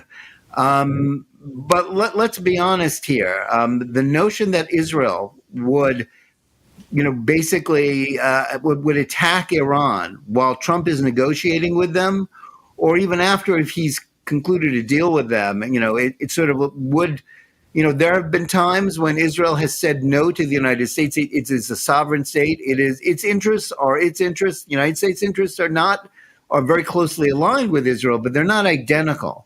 But I don't think Netanyahu would risk a breach with Trump by directly thwarting him and attacking Iran, with the United States telling him, no, don't do it. I don't think that's going to happen, because Israel, for all of its strength and its ability, frankly, it needs the United States. It needs the American people to support it, which I have no doubt that the overwhelming majority of Americans do support Israel.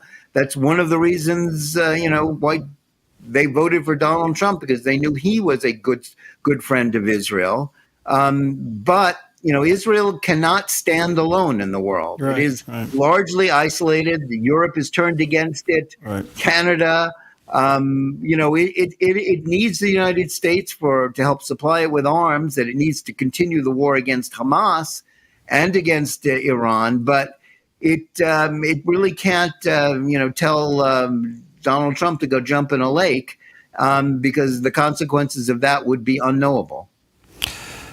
Okay, I get it. I don't know if we understand that pressure, but that's obviously the driving factor. Before I run out of time, I do want to go over to Hamas. In the meantime, Prime Minister Benjamin Netanyahu has made it very clear that Hamas cannot exist, and they have to finish the job.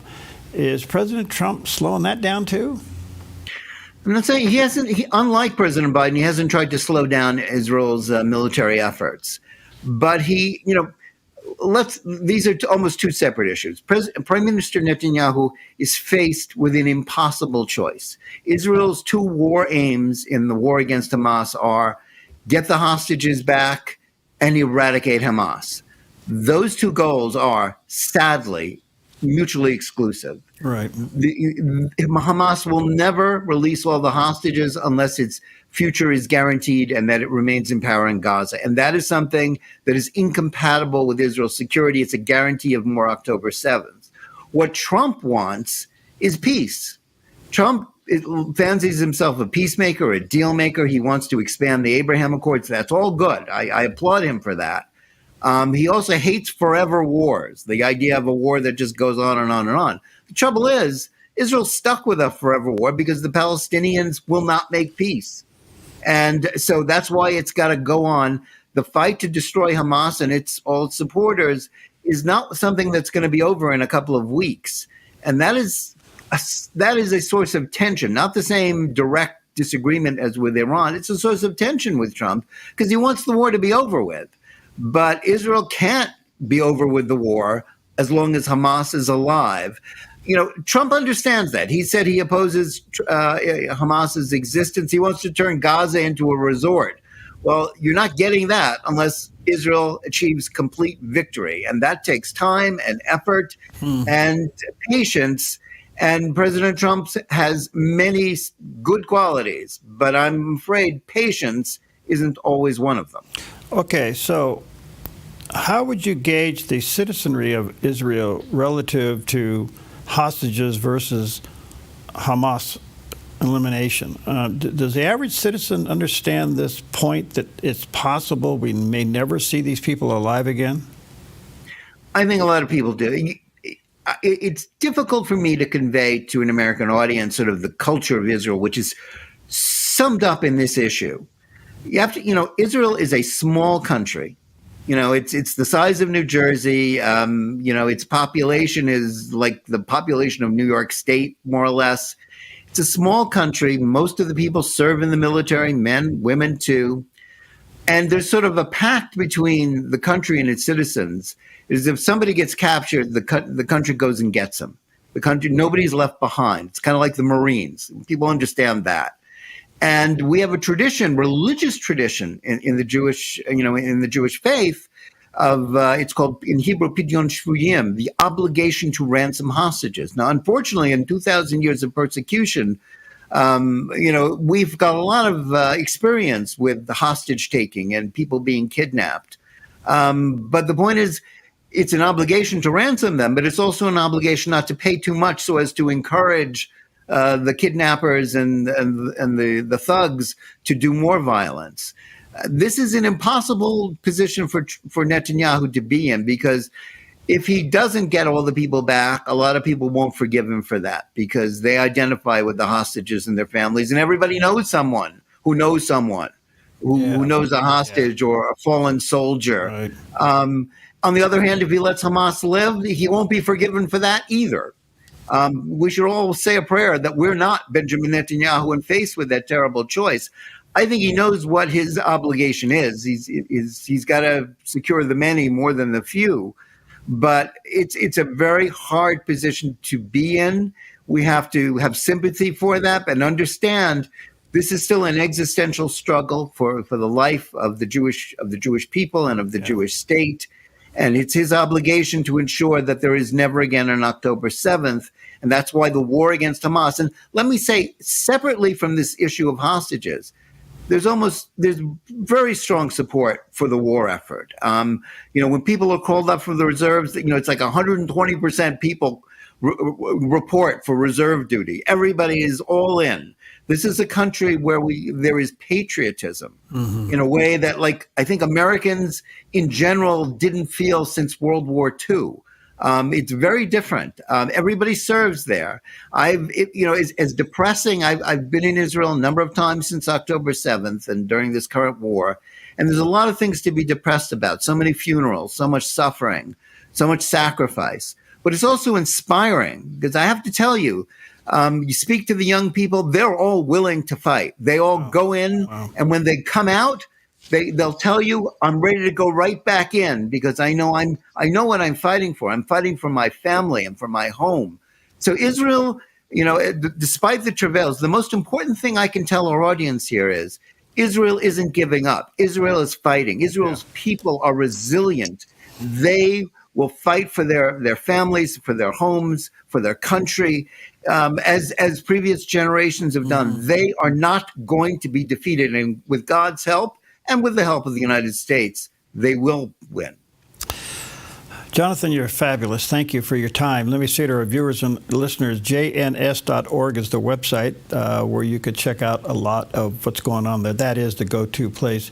You know what's so interesting about this, Jonathan, as you well know, Prime Minister Benjamin Netanyahu was blamed for October 7th for a breakdown in intelligence, but they also don't want anybody else but him to fight the results of October 7th. Yeah, he is. French former French leader Charles de Gaulle said, the cemeteries are full of indispensable men.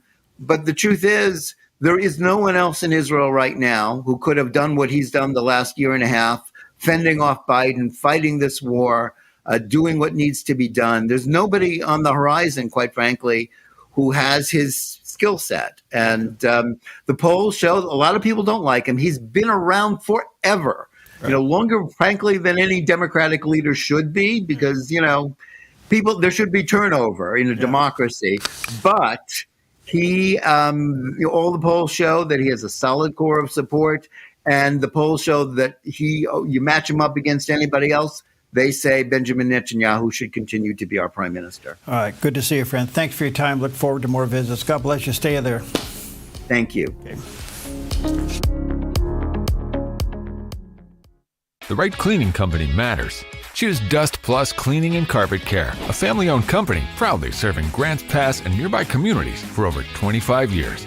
We're passionate about delivering the best, whether it's carpets, using purified water for no window spots, or carefully washing solar panels. We're committed to superb customer service from start to finish. Radiant spaces from local professionals. Request a free quote today.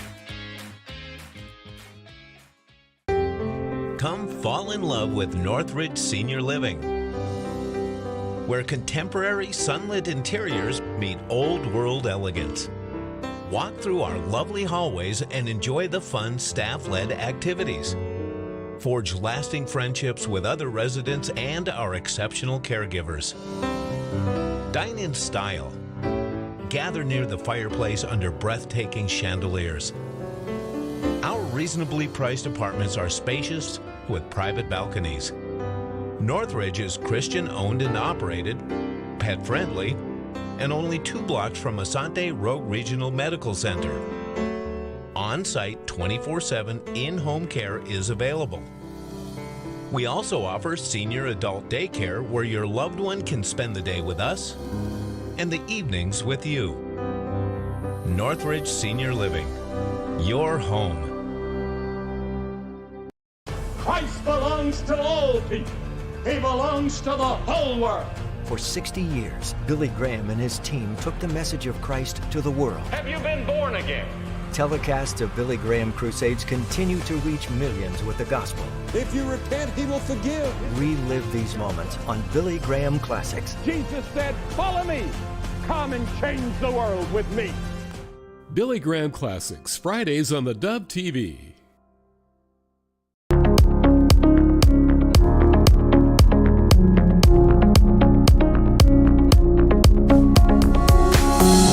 Okay, welcome back. I've been looking forward to our next guest for quite some time. Roland Warren is his name. He's the president and CEO of CareNet. and the author of The Alternative to Abortion. He is the graduate of Princeton University and the School of Business at the University of Pennsylvania.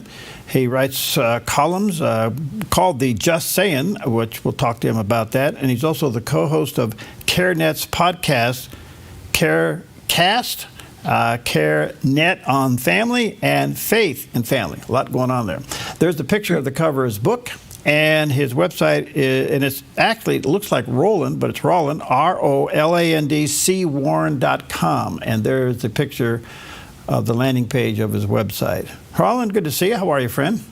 Well, good to be with you. Thanks so much for having me on. I appreciate it. Sorry we couldn't connect the other day, but we got that all worked out. Good. Wonders of technology. Good to see you. Tell us first about CareNet. What is it you guys do? Well, CareNet's a ministry that was started in 1975 by Francis Schaeffer, C. Everett Koop, a theologian named Harold O.J. Brown, and Billy Graham was involved as well, and really focused on helping women and men facing pregnancy decisions and at risk for abortion, choose life, and not only life, but abundant life. And so we have a network of 1,200 plus pregnancy centers across the country, along with a robust national hotline for women and men who are at risk for abortion, and then a church initiative as well, where we try to move people from our network of pregnancy centers to the church for ongoing support and discipleship. So very comprehensive ministry. We recently integrated in another ministry called ICU Mobile, which has mobile medical units. So essentially they're pregnancy centers on wheels where we go into communities and we'll do ultrasounds and offer compassion, hope, and help to folks on the go. So we're very comprehensive in terms of what we do. Oh, good. How's it going? Good. Nobody's talking about abortion today. That issue hardly ever comes up. So it's kind of quiet. Not really. That's a joke, of course, to anybody who is following the issue. How's it been since this Roe versus Wade shifted all this back to the states? I hear numbers of, I guess, the pill abortions going up, other abortions going down. What's your take? Yeah, no, the abortion pill is now about 63% of abortions. So it's shifted dramatically from surgical abortions over the years, and I think that's probably going to grow in terms of that. And, it really creates a certain intensity and sense of urgency for those who are at risk for abortion. It used to be that we used to say it takes about 9 days from the time the woman confirms her pregnancy till she schedules or plans her abortion or something like that. Now, I tell people it's like 9 inches. I mean, you can get the pills in the mail, and it's the distance from your fingertips to your mouth. So it really has created a tremendous sense of urgency of us to be able to meet those people, reach them at their point of need with the ministry approach that CareNet has. And certainly it's a challenge that we're up to, but obviously look for more support in order to make that happen. But it's definitely dramatically changed in terms of the landscape of the issue today. Yeah, it's frightening. How come we're not hearing more about the post effect of the pill? Yeah, it's really one of these things. It's really an inconvenient truth. I mean, there was a study that came out a couple of weeks ago that actually looked at some insurance data of women who had taken the first abortion pill and then had some serious adverse effects from the pill, and then sought medical care, and then obviously insurance to pay for that medical care. And what it found was over 900,000 women who had taken the pill, about 11%, a little more than 11% of them had a serious adverse reaction, and that was 22 times higher than what the drug maker says is supposed to be about 0.1%, and this happened to be 11%. So it's significantly more women having risk, and it's just one of these issues that the press and others don't want to talk about because it undermines a certain perspective that the abortion pill is problematic. But I always tell folks, look, there are issues with the abortion pill in terms of it hurting women, and that's an important issue. But the main problem with the abortion pill is that it kills children.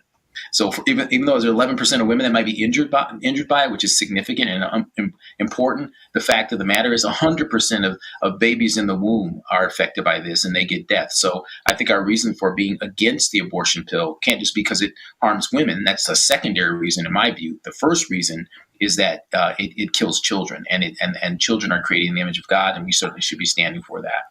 Well put. Well said. That's really, really well said.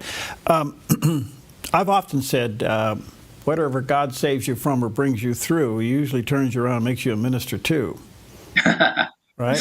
Yeah. That's kind of your personal story with an unplanned pregnancy. Yeah, it really is. I was a 20-year-old college student at Princeton, and I got my girlfriend pregnant. Now my wife of 43 years as of last week, and she was 19, I was 20. She was a sophomore, I was a junior, and we were doing stuff that Christians weren't supposed to be doing. We got pregnant, and when she went to Student Health Services, the nurse administered the test and came back and said it's positive. Without taking an extra gulp of air, said, "Now, of course, you're going to have an abortion." My wife said, "No, I don't want to have an abortion. I want to have my baby." The nurse kind of persists and says, "Well, gosh, how are you going to graduate from Princeton with a baby? What do you want to do when you graduate?" And Yvette says, "I want to become a doctor." And the nurse says, "My gosh, how are you going to become a doctor with a baby, graduate from Princeton with a baby?" Doesn't seem like it makes a lot of sense. Doesn't seem like it's a very wise choice. And, Yvette came back to the dorm, I imagine, and we talked about it. And we said, we're going to stick with the plan. So we did. We got married by a justice of the peace in Princeton, had about 4 students there as witnesses. And we did that. We started our life together. She actually did graduate from Princeton, not with 1 baby, but with 2.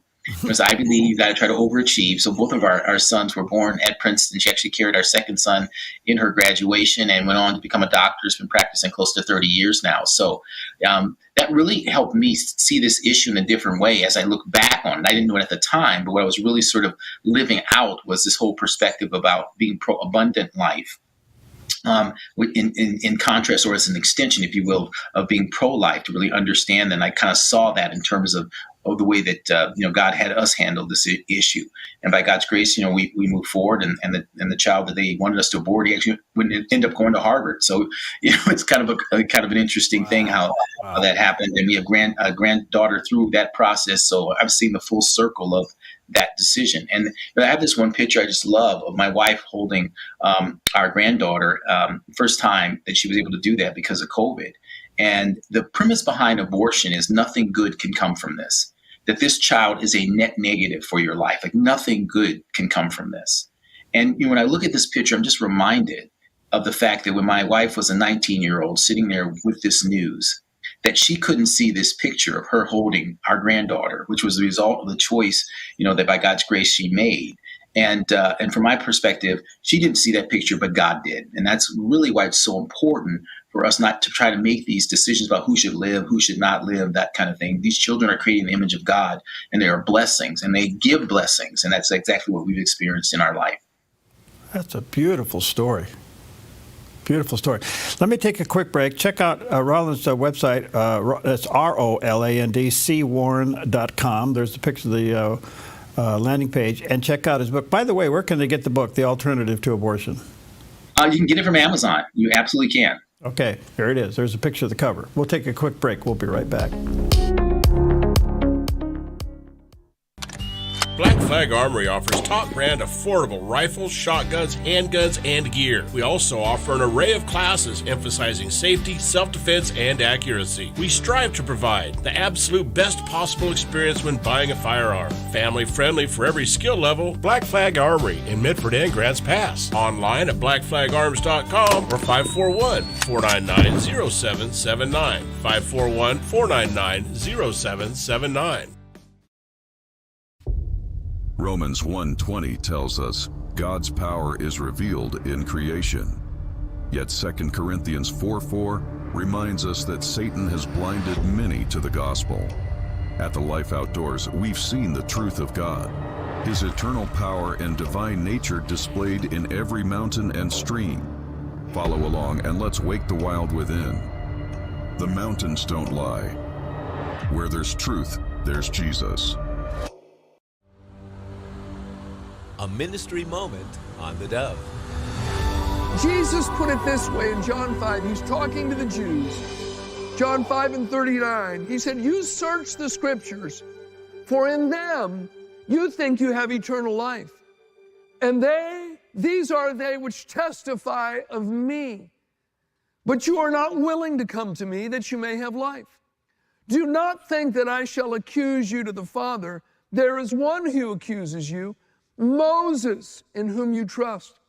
For if you believed Moses, you would believe me, for he wrote about me." Jesus said, the law of Moses, it's all about me. Moses wrote about me. The law points to me. The purpose of the law was to bring people to Christ. A ministry moment on the Dove.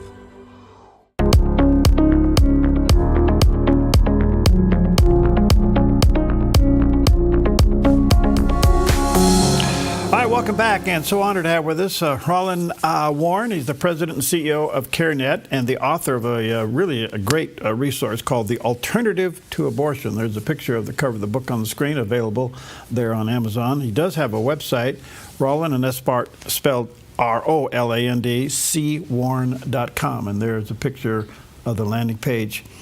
Roland, since Roe versus Wade, has the church disengaged from this issue? Yeah, that's an interesting point. No, I don't think the church has, sort of disengaged in terms of, an interest in it. I mean, I think the challenge, candidly, is that the church has never been fully engaged in the issue from the perspective of viewing the issue through the lens of what Christians are called to do, which is make disciples. I think what's happened over time is because we gave the issue to the politics, the political process sort of dictates what's happened. So I tell people all the time that we basically exchange the pulpit for the podium.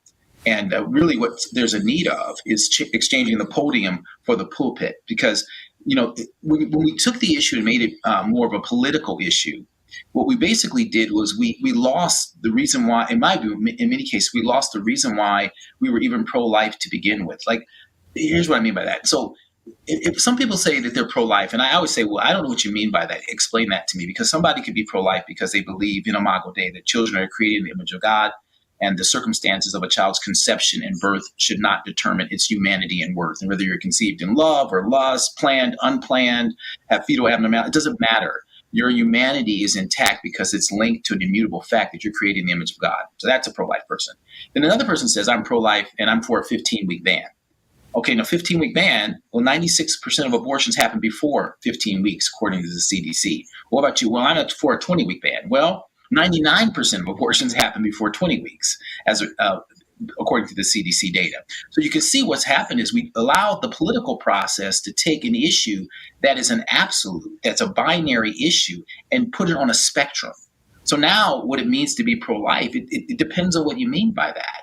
And that's because we took a process, a kind of an issue, and we gave it to the political process. And the political process, by its very nature, is about compromise. Two people come into a room that have convictions. I'm big lumber and you're an environmentalist. And we get together, we compromise a bit of our convictions in order to come to an agreement. Well, that's fine for certain types of things. But a child can't be split that way. I mean, Solomon showed us that, right?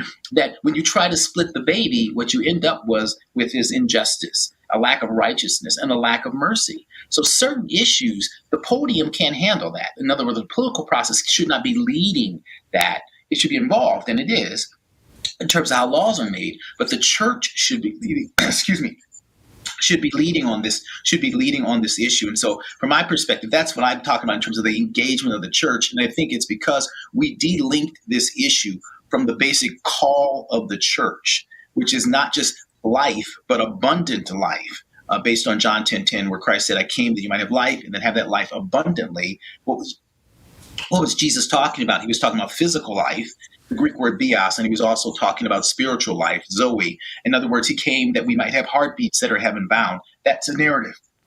I'm choking here, sorry. Yeah. Yeah. That's a narrative of the pulpit, not a narrative of the podium. Yeah, it's well said. I guess the reason I asked that question, President Trump on this last go-around to be reelected seemed to have softened his position on abortion significantly with the 15-week figure in there. And I'm wondering if that had a residual effect politically back through the Republican Party, number one. And number two is now that Roe versus Wade has taken the issue and pushed it back to the states, a lot of people don't understand at the moment that the state battle is to get abortion codified in their state constitution. So the issue has shifted from being a big national thing to being a state thing that most people are asleep on.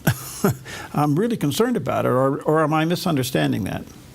No, you're accurate. When you look at what happened with the Republican platform in 2024, I mean, the pro-life plank of the Republican platform, if you really look at it from the perspective of the child, it's actually not pro-life. Here's why. We stripped out the child having a fundamental right to life, no longer in there, been in there from the beginning, if you will. We also stripped out fighting for a human life amendment, which is basically personhood. We left the 14th Amendment in there, but that's not really relevant unless you determine who a life is. In other words, you deserve life, if you will, and protection of the 14th Amendment. But if you take out what an actual life is or who's a life from the actual plank, it's just sort of like a fig leaf that's hanging in front of nothing. Right. And the only abortions that the Republican platform are against are late-term abortions, which are the abortions essentially that no one's having. And so, candidly, I think that, that doesn't bode well for the future, because that plank was part of a platform that won the popular vote, that won all the swing states, that won the Electoral College. And I think it's going to be incredibly difficult to add that back in future platforms. And so there is really a concern. And the other thing I would say in terms of the states issue, you'll hear people say, well, it's a states' rights issue, and kind of make that a pro-life statement. Whether it's decided by the states or at a federal level, that doesn't make it pro-life or non-pro-life. That just determines where it should be adjudicated. It's an issue of federalism, if you will. So there really is an issue there. And the last thing I would say, all of this, in my view, was what we've been seeing happen in the states in terms of the referendums. This is all knowable and seeable. One of the first things that I noticed when I started doing this work in 2013, I looked at Guttmacher's data at that time, and it said basically that 65% of women who had abortions professed to be either Catholic or Protestant. Now the data is about 54%, I think, not because less Christians are having abortions, but because less people are calling themselves Christians. And my view from the beginning has been, if in fact the most durable voting bloc on the life issue, which people view should be Christians, are having abortions at a rate similar to the culture, if you overturn Roe and return it back to the states, they'll codify it in the states. And that's exactly what we're seeing. The margin of difference in votes, whether it's in Ohio or any place else where you've seen abortion up until birth with no exceptions, and particularly in red states, the difference there is pro-choice Christians who profess to be pro-choice. And once you lose the pews, you lose the polls. There's a connection between the two. So if you want to get the polls back, you got to get the pews. And if you want to get the pews, you got to have the pastors, because the pastors speak the message of life. And so since we've disconnected this issue from the fundamental reasons why we're Christians, if you will, we have an issue there that affects the political process. And if you want to change it, where do you go? You go back to the polls? No, you go to the pews. You go to the pews, and that's why I say the church has to lead on this issue in a very specific way. Gosh, that's so well explained. I'm curious. You graduate from Princeton, University of Pennsylvania in business. How did God call you into doing what you're doing? Yeah, kind of an interesting thing. Yeah, I was working at Goldman Sachs when I started with National Fatherhood Initiative. Wow. I'd grown up without my dad, and I was on the board of National Fatherhood Initiative. And God, He uses things in your past. So I was struggling with that issue for much of my life. Became a father very early in life. And, He used me there to really kind of help see the fatherhood issue and its connection to the life issue. I mean, one of the things I tell people all the time that, when I was in college, for the first 5 months of my wife's pregnancy, there was only one person who knew she was pregnant other than her, and it was me. So the role of the father in this life issue is so critically important. That's been one of the other challenges that I've had for, quote, the pro-life movement, is that we've disconnected. Let me put it a better way. The most celebrated unplanned pregnancy in the human existence is the birth of Christ, right? Mary had an unplanned pregnancy from a human perspective, hopes for her life, dreams for her life that did not include a child at this time this way. Angel comes to her and says, you will conceive and bear and conceive a child, bear a child rather. And what does Mary do? She says, let it be unto me as you have said, and she chooses life, right? And so what do you see in that narrative? What does God do to make sure that Mary's unplanned pregnancy is not a crisis pregnancy? He didn't give her a check and a baby daddy. He gave her a husband for her and a father for the child growing inside of her. And so God used my experience to help me see that what Mary was experiencing, not how she got pregnant, but the consequences afterwards, were very similar to what my wife has experienced. And my wife, like Mary, made that choice. But let it be on to me, as you have said. But what did God do to make sure that Mary's unplanned pregnancy wasn't a crisis pregnancy? He sent an angel to Joseph. And Joseph had a plan, which was to divorce her quietly, to put her away quietly, because that's how you did an abortion back then. And the angel comes to him with a call to be a husband to her and a father to the child growing inside of her. And when Mary was at risk, Jesus was at risk from Herod, who did the angel go to? Went back to Joseph to provide and to protect. So my view is, and this is the difference between being pro-life and being pro-abundant life, is that you're not just focused on the sanctity of life. You need to be focused on the sanctity of marriage and family as God designed as well. That's the comprehensive way.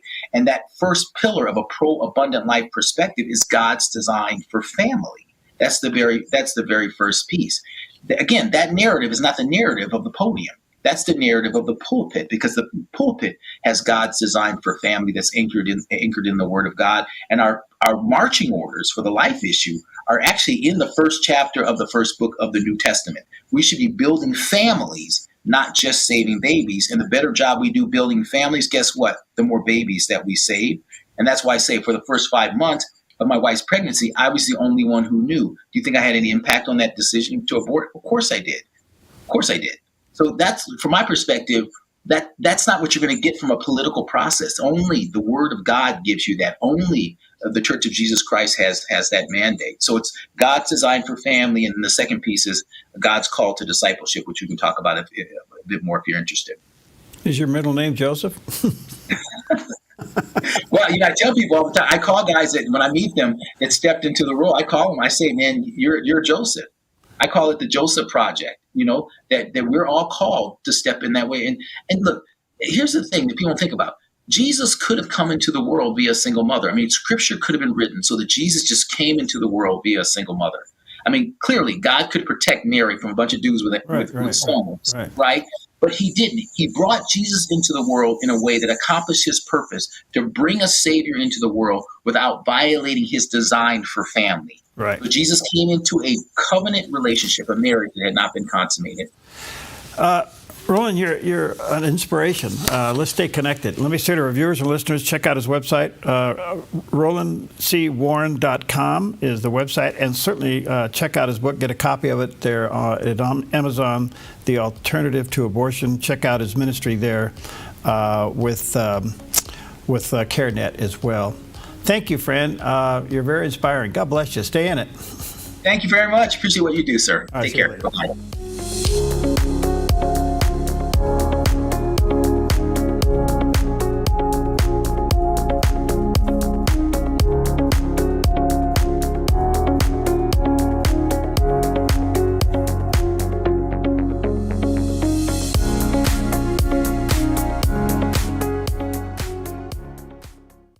Spring is around the corner and summer is on its way. With fire danger biting at its heels, flammable blackberries and underbrush will grow like gangbusters and sprout fire danger in no time. A wise property owner knows the best time to take care of fire danger is to extinguish it before it gets started. GMV4